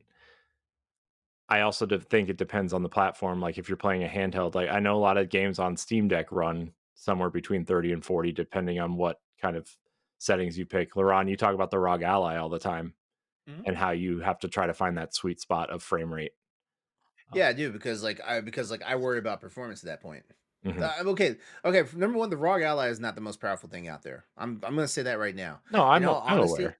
in all honesty, all those PC handhelds, including the Steam Deck, they all have essentially the same stuff pushing it. So whether it's the Steam Deck, whether it's the ROG Ally, whether it's the Lenovo Legion Go, whether it's the MSI Claw, please don't get an MSI Claw, by the way. Please don't get one. Why not? You know, Don't do it. yeah, yeah, they all essentially have the same specs. And they also all have the same amount of RAM. RAM is actually what makes the difference in your gaming system. And it doesn't matter if it's a PC or a console or a handheld, any of that stuff like Ioneos or all that stuff, like all the emulator handhelds and stuff like that. Like some of those are like very woefully deficient in RAM, but they're running emulators so they can get away with it. Whereas the PC portables are running actual operating systems. And the operating systems always need a cached amount of the RAM that's going to be used, and the rest of it, if it doesn't have a standalone graphics chip, and none of these guys do, they're all APUs. APUs are basically CPUs that have graphical function. Apple calls them integrated. You know, unless you're buying it with an actual built-in GPU in it, like a gaming laptop, and those things are woefully expensive. I mean, I was looking for I was looking at gaming laptops but I needed something that was can go toe to toe with my PC. Every gaming laptop I looked at that could go toe to toe or at least keep up my gaming PC was more expensive than what I did to build my computer. Yeah. So yeah, but right now all the PC handhelds basically have the same specs. And when I say basically, I mean, yeah, you're gonna look at one and see, okay, if this is more than that one and stuff like that. But by the end of the day, like they all have the same amount of RAM because they have to push the same amount of stuff. They also have the same batteries, the Steam Deck OLED has a nice ass battery. That's why I'm saying, like, if you can hold out and wait for the ROG Ally, that new ROG Ally is gonna have a nice ass fucking battery and some other tricks up its sleeve, Yeah. Um Uh so yeah, I mean, so it is what it is.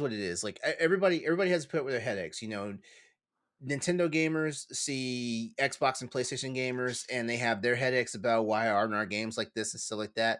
PC gamers see the stable ecosystem of Xbox and PC and stuff like that, and we're like, man, why can't we get that sometimes? Stuff like that. Why are we always getting like shitty ports, or why are we always getting stuff that's like half-assed out the gate? And I know all gamers deal with that because shit, like for every PC gamer that's pissed off about City Skylines 2, there was a million of you guys out there pissed off about that last Pokemon game. jeez. No, yeah, and it didn't stop from selling 20 million units. Yeah, well, you see, that's another problem. Yeah, I know.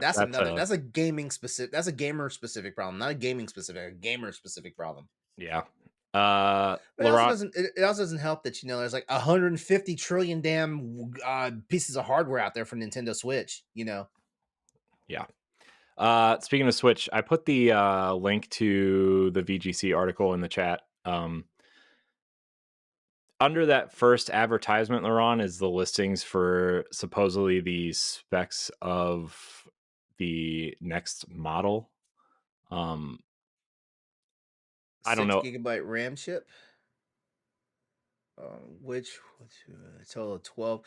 So it's gonna have 12 gigs of RAM, but they don't know if it's LPDDR5 or 5X yet.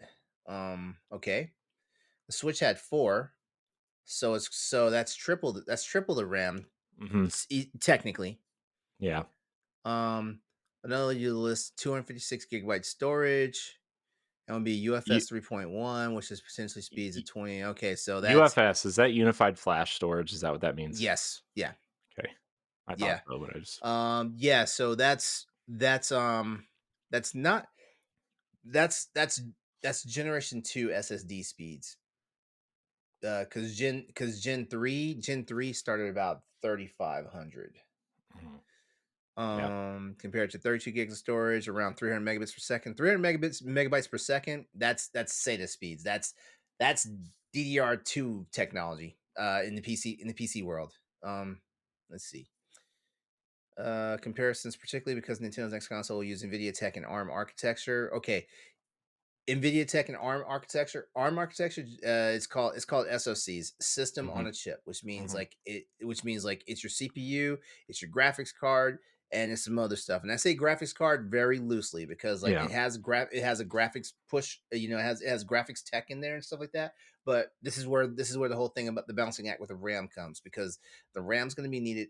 Whatever, however much RAM it gets, like a part of that has to be allocated to run the operating system, and the rest is going to be for graphics.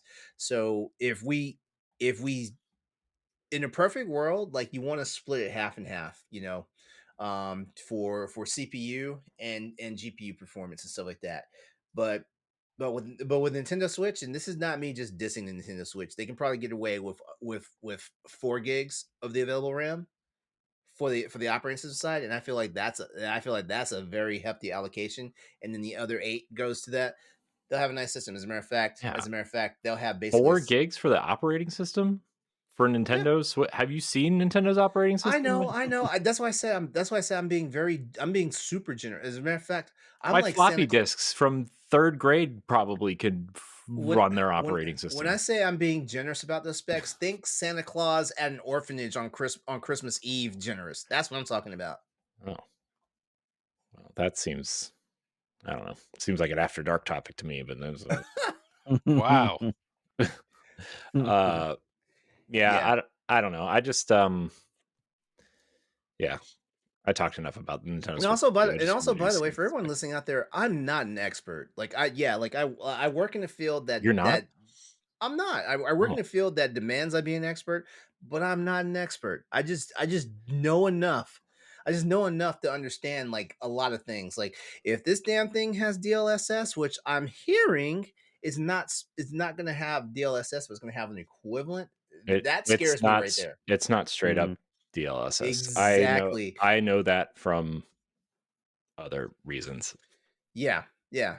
So that alone scares me, because that means they're going to do some hocus pocus, and then just like with how the Switch now is, where like in its 7th year now, it's starting to like really struggle with like modern games, even though technically I feel like if it's within the same console generation, it's still a modern game. So I don't understand. It's always been a modern game, so I don't understand why they're struggling now with their newer games. Like, come on, these developers know how to program for these fucking systems. Like, what the fuck is wrong? Yeah. I almost feel like they're staging a protest. They made these games the way they are to kind of push Nintendo to say it's time for new hardware. But here's the but, and we can wrap this topic up because we have questions and new segments to get to, and then we also have After Dark to record. So, but Nintendo's console and the way they make games and the way they've been handling everything since, I would argue, I guess the Wii, but maybe even the GameCube, is like they're not laying people off. They're not over budgeting for games. They're not really delaying games anymore all that much. They can't over budget the game if the game if the system is basically a potato. I mean, Xbox has laid off like 3,000 nearly people. 2,000 people. It's almost 3 now. Oh, okay. Because it was initially 19. This is what the last round of layoffs was like 1,900, and then they just closed 4 studios, which I know some of those employees are being reallocated and merged with other studios, whatever. But then last year they had other layoffs too. The Bethesda round, that was like, well, we don't need 3 accounting departments, we only need 1. Yeah. And, that kind of stuff. So like it's closer to 2,500 at this point. But like, I don't know. I think in the long run, from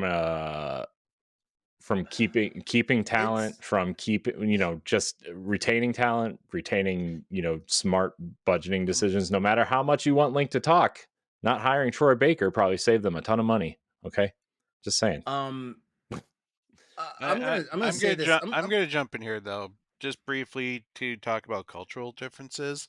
I know. I was gonna. Nintendo can't lay people off. Yeah, you were reading my mind. In Japan, you're reading my mind, Pat. They could lay off like Nintendo of America people and stuff like that, but they can't. Japan has laws that you cannot lay them off. If you make someone an employee, they are stuck with you until they until quit. they Like leave Yeah. or die. yeah, No, I know. typical Japanese practice is to literally take away work from that person so that they get bored enough to quit. However, I will say though, Nintendo is still doing a good job in the fact that yes, they have not had to go out and lay off people in Nintendo Europe or Nintendo of America. We have constantly also seen the better behavior of CEOs cutting their salaries to make goals. Like they do actually have good ideas of future, long run plans. So it is a better managed system. I'm glad Yeah. you said that, Pat, because I was actually coming to that because Glory was Corey was definitely trying to like glorify something there with Nintendo. That's and not it's like, true. I was getting to points Out of the that three, Pat though, covered. Nintendo is definitely kicking the most ass. I was getting to points that Pat brought up. So sure, Glad I Jan. can contribute. Whatever you say, Jan. LeRon, I'm gonna fight you. Anyways, I'm sorry if I'm so rowdy tonight. I'm sorry. we're all rowdy tonight. Clint, you showed up for a good show. I like it. I like it. All right. So, does anybody else have anything to say about this topic before we move on to our next new segment? I do. Oh. I do. Play games the way you love to play the games. Aw. Seriously. Play them where you want to play them. Play them where you play them how you want to play them. Play them the way you feel they should be played and stuff like that. But stop telling other people how the fuck they should play their games and stuff like that. Mhm. Because in all seriousness, like we're all here to have fun, and with the way the gaming economy is going, we might not have fucking video games to play in 5 years. So be thankful and download some fucking emulators because it's gonna get rough. Jeez. After he just got done telling us to play games where we want to play them, download emulators. By the way, did you see RetroArch and PPSSPP are now on the iPhone? Yes. Which is interesting. Well, Apple kind of did something that I'm pretty sure like Nintendo's not too happy about. Well, they had to due to European laws and Yeah. there's some other territory that made them do that. So it's not their fault. Asterisks, I guess. But anyways, buy your Xbox games on PlayStation, everybody. I hear they are selling well over there, unlike on Xbox. Buy your PlayStation games on PC. Oh, speaking of which, how dare Square Enix like blame PlayStation for why they're doing bad this past year? I thought about How dare they? I thought about making that my thing for next segment, which is get it together and good job, team. This is a new segment that I ripped straight from two other podcasts that I listen to that are called Other Things. And I haven't come up with a good title for this one yet. So title change pending. This is where we get to complain about one thing happening in the video game industry and then congratulate one thing happening in the video game industry. So, Clint, I'm going your way first again. All right. Get it together, PSN. So yeah, I guess Sony too. With their whole pushing the PSN on Steam, which I get. They have a new dashboard coming out, especially with Ghost of Tsushima. It will allow trophies and everything like that. But with the Helldivers 2 controversy with, and I know it said right on Steam day one, like you will require a PSN network to have this, but they sold the game in 122 countries that do not have PSN, and you can't sign up for PSN. There's even countries that you can get PSN, but in order to make a PSN account, you have to have a PS4 or a PS5. Like Ukraine, you have to have a PS5 or a PS4 to make an account. You can't even just go online and just make it. So people who bought Helldivers in all these countries weren't allowed. They're not allowed to play the game anymore. They're shit out of luck. And now Ghost of Tsushima, even though it's mainly a single player game. Part of it is multiplayer, and they've just taken that single player game off the Steam, Green Man Gaming, all that for up to 122 countries, and it's just for me to me it seems like they just want PSN on there so they can bolster their numbers on when they come out with quarterly numbers and such. And I don't know, I just don't like it. I don't like it at all. Yeah, it definitely reminds me of like the Ubisoft stuff and the EA stuff where like, oh, you have to have an account with us to play the game. And it's like, Yeah. And I mean, I get it. I have like an account for Red Dead, I have an account for Ubisoft, so I get that you have to have accounts, but I don't know. Especially as a dev for if you're releasing a game for Sony and they're like, "Hey, we want to push PC side. Now we're getting some good sales over there. Helldivers is their best-selling IP of all time." So, which is and a crazy. lot of that is PC players.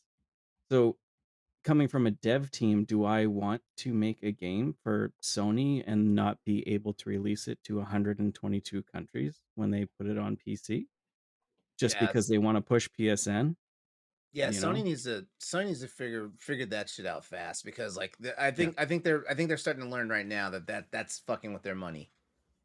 Oh, for sure. Yeah, That and you know, I don't know why PSN would want to do that anyways, unless they want to push the numbers, but at the same point, well that's because you're that's because losing right now like 122 countries. yeah, I think right now it's because like your former chief financial officer is now your CEO.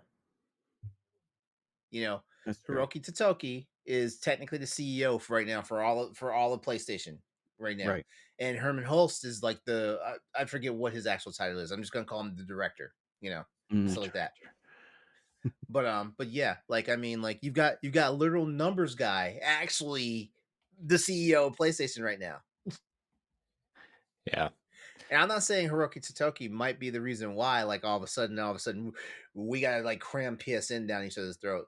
Uh, but all I'm saying is like it's really weird that like this happened after Jim Ryan stepped out, mm, and everybody loved to blame Jim Ryan for every fucking thing. right. Yeah. You Yeah. know, which by the way, in our closing segment of this episode, I got some words. About what the dual CEO thing? Huh? No. Oh. No, it's not. Oh. No, it's not about that. Oh, okay. Yeah. But yeah, like yeah, Clint, I 100% agree with you. This whole PSN thing has been a nightmare. Yeah. I was waiting for Ghost of Tsushima on PC anyway, so this ain't gonna stop me, Right. Right. I'm one of those people. I'm one of those people. I would gladly admit for the times I had PS3, PS4, and then the PS5. Yeah, I registered outside of my region. Right. I Yeah. got Yeah. I got a UK PSN Yeah. account. I got a I want to Japan play the PSN game a account, day early. Let's do this. and I got a Brazil PSN account. Yeah. Yeah. Yeah. They really got to get it together. I think like okay, sure, if you're looking at the numbers of PSN, right, and you're like, okay, well, 5% of our business is affected by these 122 countries or whatever, right? When 95 of our percent of our business is made in these, 40 countries or whatever, and it's like, well, that's still 122 countries that you're leaving out that is potential business, Hmm. future business, especially when like maybe some of these countries are developing, or maybe Right. they are, maybe some sort of governmental shift will happen and they'll be able to bring these consoles in at some point, or something, some weird situation could happen where like these could be potential customers 5-10 years down the line, and like you're just locking them out to go do something else, and it's like, well, that And it's I not don't, even just they. I don't think they even like realized what the fuck they were doing until it was too late. oh, I I That's the right. guarantee. And sad then part. yeah, Yeah. yeah, Yeah. yeah, they didn't care or realize until Helldivers saw what was it, 140,000 negative reviews in like 48 hours. Hmm. And it's yeah, it's maybe it's only 5% of their money coming in or numbers from these 122 countries, but you pissed off like your entire player base. For Hmm. real, yeah. And it just when people are bombing Helldivers. They're like, we all play together or we don't play at all. So. What a game to rally around too. That's all about like right, spreading democracy. You couldn't have scripted it any better. I really couldn't have. Yeah. What's your great job? And then right back to Helldivers. Great job for the indie devs this year. The president of Helldivers, basically sticking it to Sony during tweets and stuff while this whole PSN debacle was going down. And before the PSN debacle, Helldivers has a great monetary system. Like, you can get everything in that game by just playing the game. Yeah, you can buy credits and speed your way through it, but if you don't want to and just take your time, you can get everything there. Yeah, And I then love there's the fact that there was like no true monetization system for that right. game. I love it. It's so good. And then just indie devs this year have been Hades 2 just came out in early access, but it's more polished and cleaned and more content than some of the AAA games this year. Just so good. I just see a lot of indie games, even though they're indie, have like AAA quality to them. They might not have like Unreal 5 engine going for them and stuff, but the story and the gameplay is there. And what you buy for $20 because it's an indie game, you have everything. There's no season pass. There's no, some of them have microtransactions and stuff, but most of them don't. And it's just nice to see. I think indie devs are really pushing the game economy this year, for sure. Yeah. Good one. LeRon, what about you? What's your get it together? My get it together is unequivocally Microsoft. Yep. It's mine too. I mean, we can talk. I feel like if Sony was doing a boneheaded thing with the whole PSN fiasco, like Microsoft would literally said, "Hold my fucking beer, Right? Hold my fucking beer and hold watch my my keg, peanuts. hold my case, hold my, here's my truck. Hold on, and here's the keys to the truck." Yeah. And the sad part is, and I mentioned this in our conversation last week as this shit was unfolding and stuff like that, man. Like, I feel so bad for Sarah Bond. I know. I feel so bad. It was like they threw her to the wolves and stuff like that. But at the same time, like cuz she's part of the triumvirate, as I've heard, and stuff like that. These are the people who are making the decisions, for Xbox as a whole and everything, right? And yeah, I get it. They do have to answer to their stockholders and Satya Nadella. I get that. I do. Yeah. But the fact is, like, this stuff happens. This stuff happens right when people that handle their schedules and handle their PR knew that these people were literally getting ready to go talk to the press about other things, and they made themselves such a big fucking news cycle that the stuff they initially wanted to talk about was no longer on the menu and stuff like that. So we have Sarah Bond, who's a very intelligent, very well-rounded person, a very good business person, by the way, literally trapped Right. trapped, like a fox in the corner and all the hounds are there. Yeah. I felt so bad for her watching that interview, and that was like a 40-minute Bloomberg interview. And then the sad part is, like, when she was talking about, like, they asked her a question, about the whole fiasco with Tango Gameworks. Yeah. And she basically, you could tell it was a party line thing, something that the PR company was like, "Hey, you say this like this, or you will be fired when you walk off that stage." So she gave that answer, and while this answer is happening and stuff like that, like the camera people that were recording it, they pan back to like to show the stage, and it showed all of Microsoft's like exponential growth. Yeah. During that time frame and stuff like that. Oh man. Yeah. And, I have a question for you, LeRon. yes. And Clint, you can answer this too, because I feel like this is a pretty generalized question. How does Matt Booty still have a job? Right? I mean, like, Okay, Sarah. He Okay, held that so town hall. He held that town hall, I know, I know. and It's like it's like, dude, literally 6 hours ago, y'all announced that y'all let the studio that got y'all the most awards for the Xbox brand, yeah, maybe I ever. and you said and some shit then like that. right, and then to come out saying like we really need small games that win us awards. That's what we want. And it's like, what? And you see, that's how I knew it was a party line right there because Sarah Bond said that shit on stage too. That's Right. how I Yeah, knew it Yeah. was a fucking party line. Yep. yeah.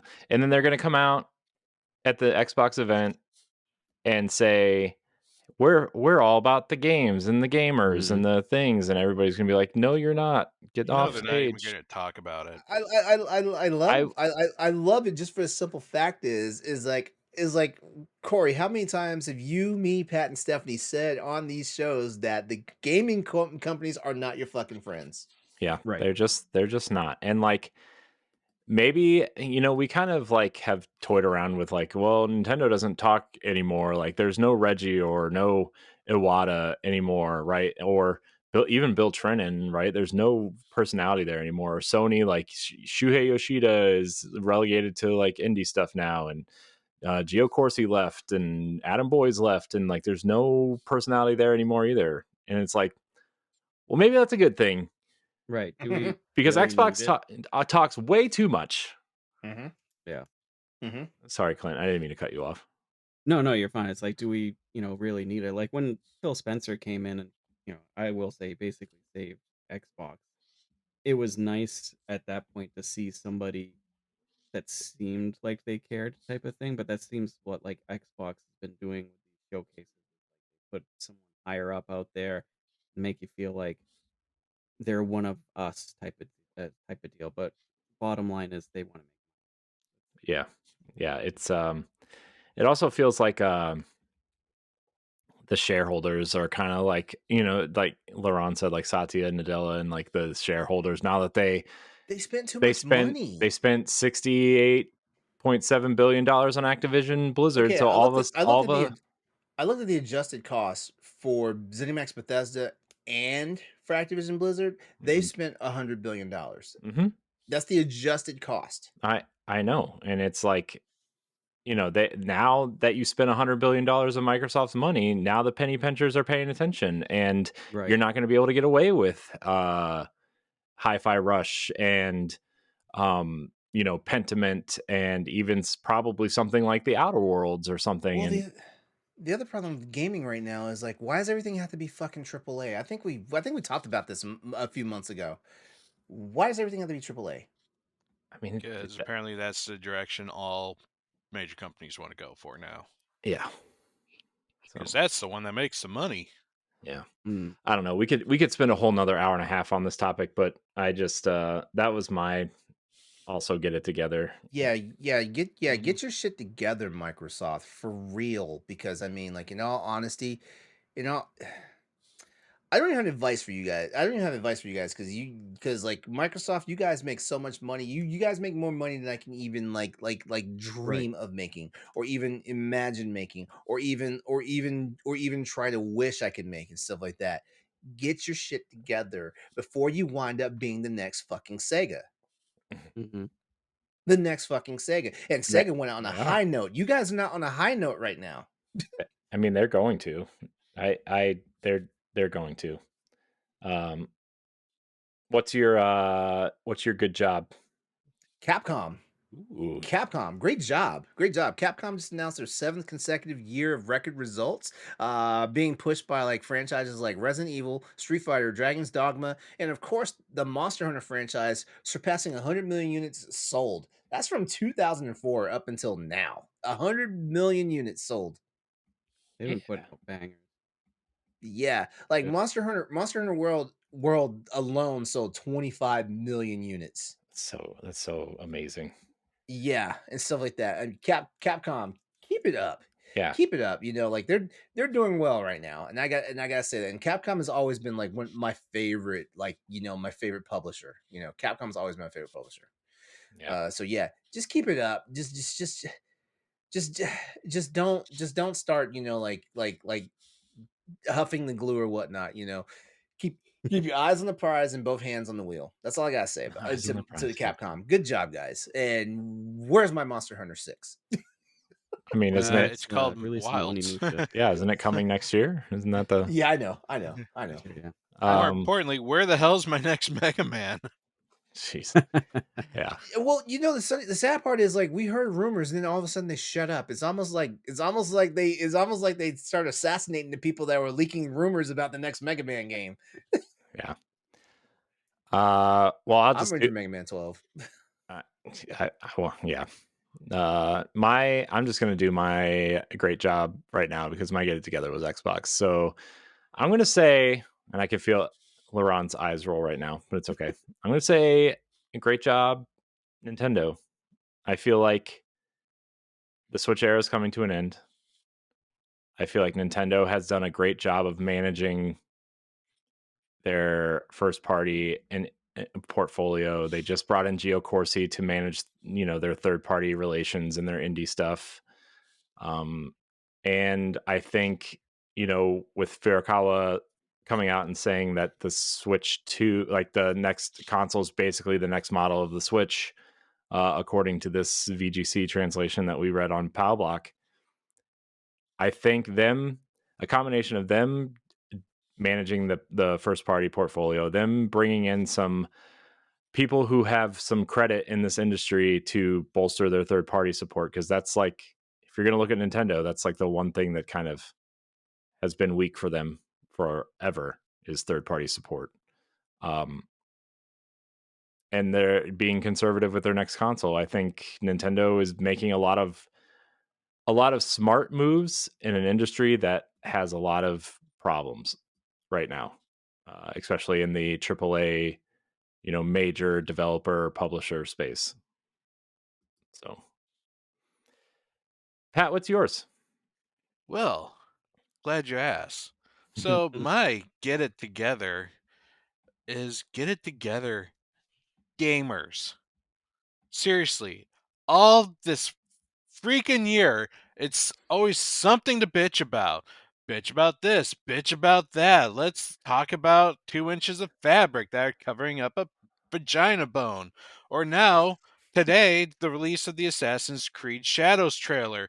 Let's talk about Oh a my black God. samurai and how that is not historically accurate and clearly the work of getting DEI into the video games. And I'm calling you gamers, shut the fuck up.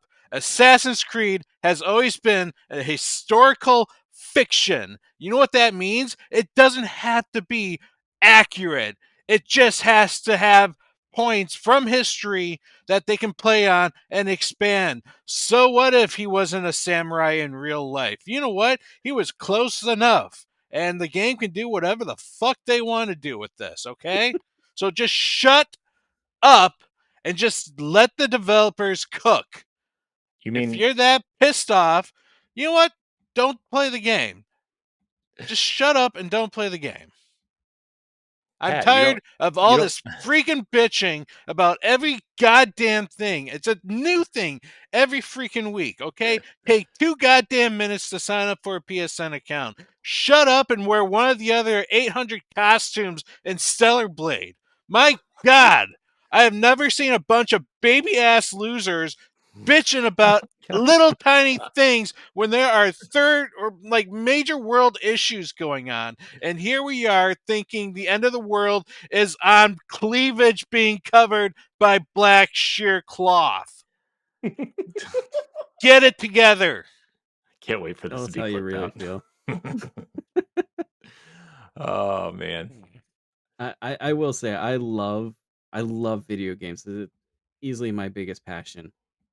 And there's a bunch of people in the gaming community that I love, become great friends with, but my God, the gaming community is toxic as fuck. It is it is harsh. It's awful. It really is. Yeah. Yeah, gamers have a fundamental problem, and I put myself in this category too, because I mean, like there are times when it feels like I'm doing the most, as far as like what's happening, as a gamer and stuff like that. But at the same time, I mean, like I feel like the general consensus is fucking it up for all of us. You know, Yeah. like it kind of goes back to like play games how you want to play them, play games where you want to play them, play games how you feel they should be played, and stuff like that. But it's always some bitching and complaining about some stuff from like the general population of gamers, and it's Yeah. like these are not the battles we should be fighting. We should be fighting to keep our favorite developers, in their offices at their jobs and shit like that. We should be fighting to make sure like the companies are able to produce the consoles and stuff that we like to play these damn things on, because the economy is really trying to bend us the fuck over, as far as like we still technically have a chip shortage. Mhm. Nobody's working to make that shit better, gamers, right? But still everybody wants to be a fucking keyboard warrior, and like literally bitch and complain about something I was on TikTok, and I was seeing the highlights of Lord Cognito in my conversation about Tekken, and it was hilarious because it was already funny in the moment that we were talking about, but it's hilarious, like listening to our conversation in playback and stuff like that, because that's a facet of what's wrong with gamers in the industry and stuff like that. I how do we fix this problem? And and there's so many problems, right? There's a reason why, and I'm gonna say this. There's a reason why Nintendo was the top seller of consoles, and that's because of gamers. Gamers didn't need to go out and spend all that fucking money for iterative software, yeah, iterative hardware, I'm sorry, and stuff like that. They also didn't need to go spend all that money for did you really need 7 copies of the same game? Did you Some- on the same system? Did you really need that? Sometimes you do. And also limited run games, y'all better get y'all shit together too. God, just don't get me started on limited run games. God, I just got a game from them I ordered like 2 years ago. Yeah. Yeah, that games being pressed on regular CDRs, like shit, I can do that. I still have Right? I still have a I still have a I still have a DVD burner in my computer. I can do that. It doesn't come with a cool shadow box that plays a Castlevania theme song. You know what plays the Castlevania theme song? YouTube, Spotify, NES, Netflix. I don't know. All right. Well, to go on the opposite side of my coin is great job, positive influencers. As much as we know You're that the welcome. bitching gamers are actually the insanely vocal minority of the group, there's a lot of other people out there that's like, dude, just chill. I want to enjoy my games. I enjoy this game. If I don't like a game, I'm not going to bash the living shit out of it and make you say, don't play this game. If you play it, you're a loser.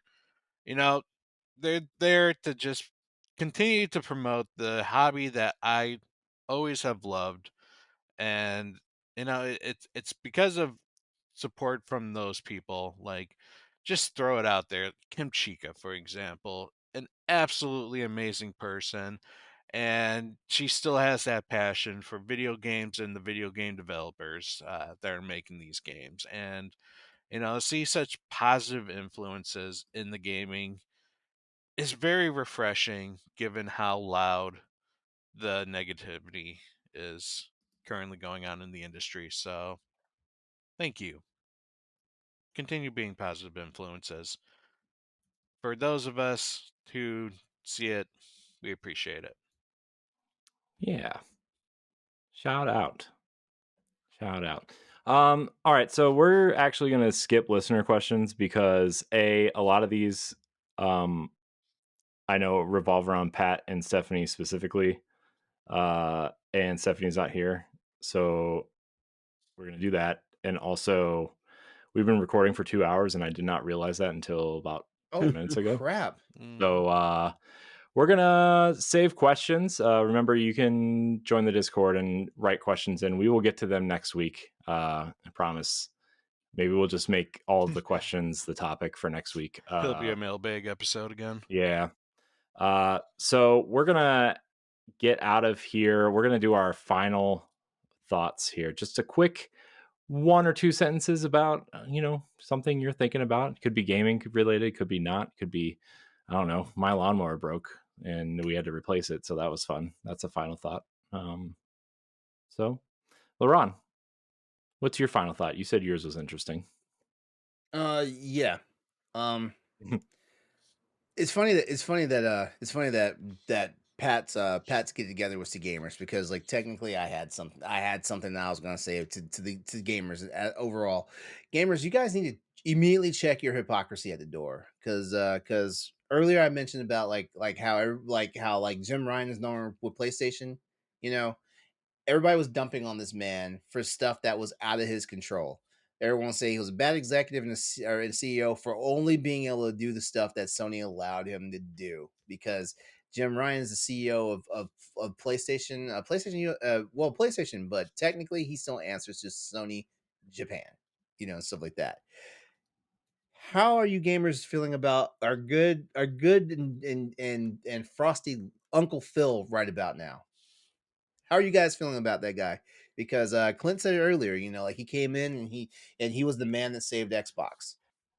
I have thoughts on that, but we'll save it. You either die as a hero or you live long enough to see yourself as the villain.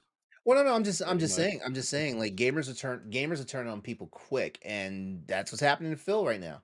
Gamers are turning on him and stuff like that for the fact that Phil is doing what he is being told, or what he can do within the confines of his position. He does not own Xbox. He is not the chief shareholder of Xbox and stuff like that. Just like Jim Ryan was the chief shareholder of PlayStation and stuff like that. So like gamers, you need to pick your battles better. You pick your battles better, and you also need to know when to shut the fuck up.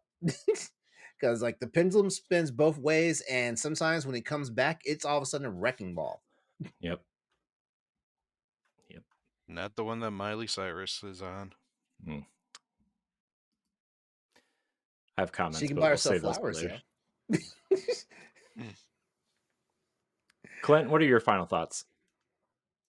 Even with all the Xbox hate that's going on, I am looking forward to the June showcase. In the end, I'm here for the games, and I think it's gonna be a good one.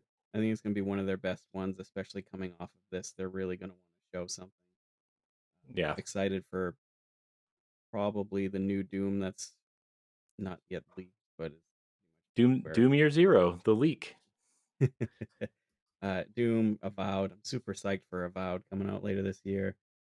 The new indie games. I'm just excited to see new games. Yeah. And I mean that's what we're here for in the end. It sucks that Xbox is doing what it's doing right now before this, but I think we're in for a good show. Yeah. It sucks that they're going through all this right now, because I feel like the plan that Phil started, when he took over, is finally eroded. No, I feel like we're finally seeing the fruits of the labor. Right. And then it's with all these awesome games, and now we're just going through these studio closures and all these other things. But when they reap the fruits of the labor, they are also reaping the laborers.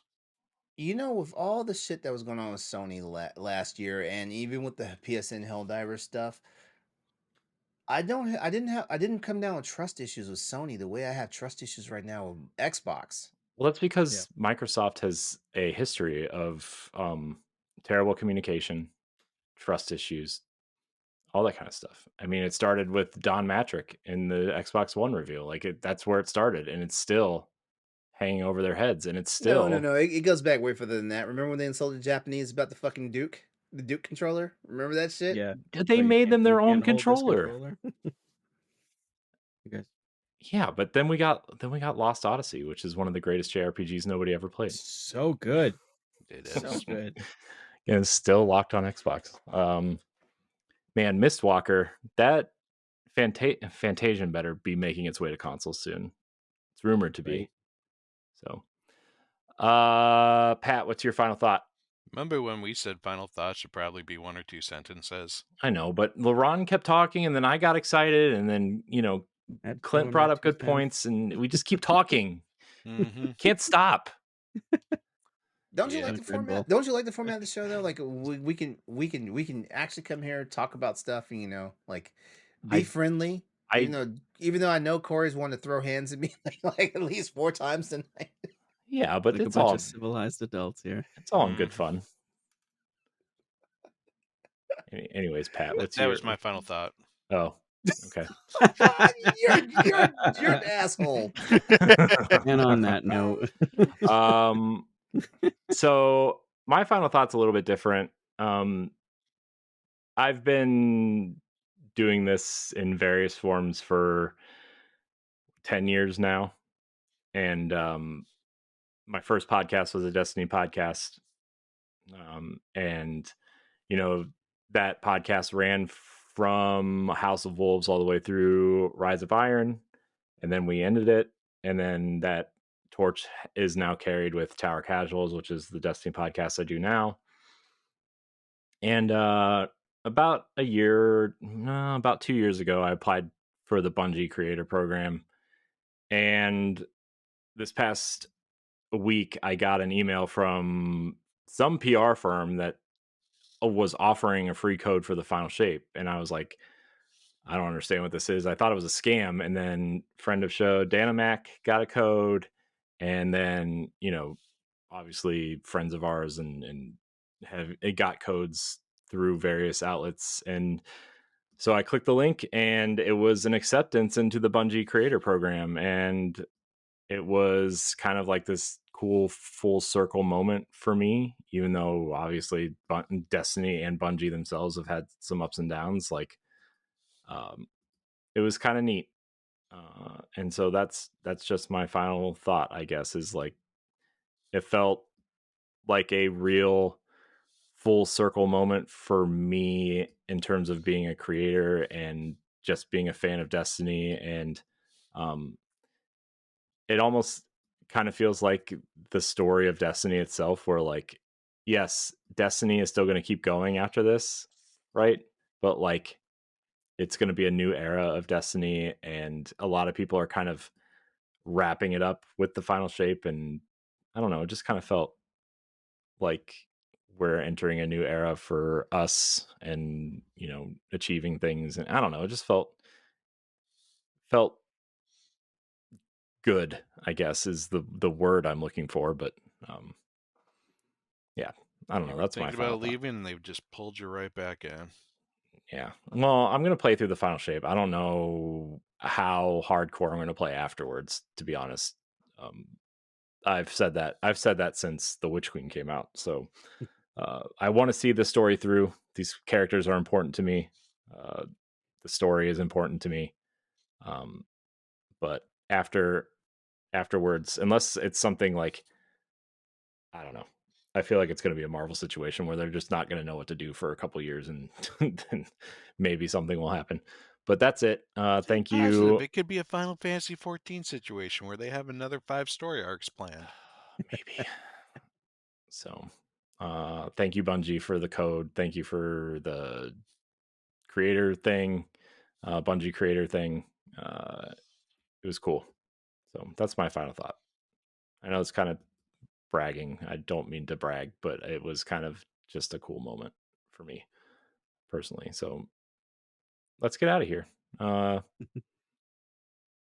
you guys so much for watching and or listening to this episode of the Boss Rush Podcast. You can find us every Monday on your podcast service of choice. You can get it 1 week early on Patreon for as little as $1, as well as early access to a few of our other podcasts and other perks.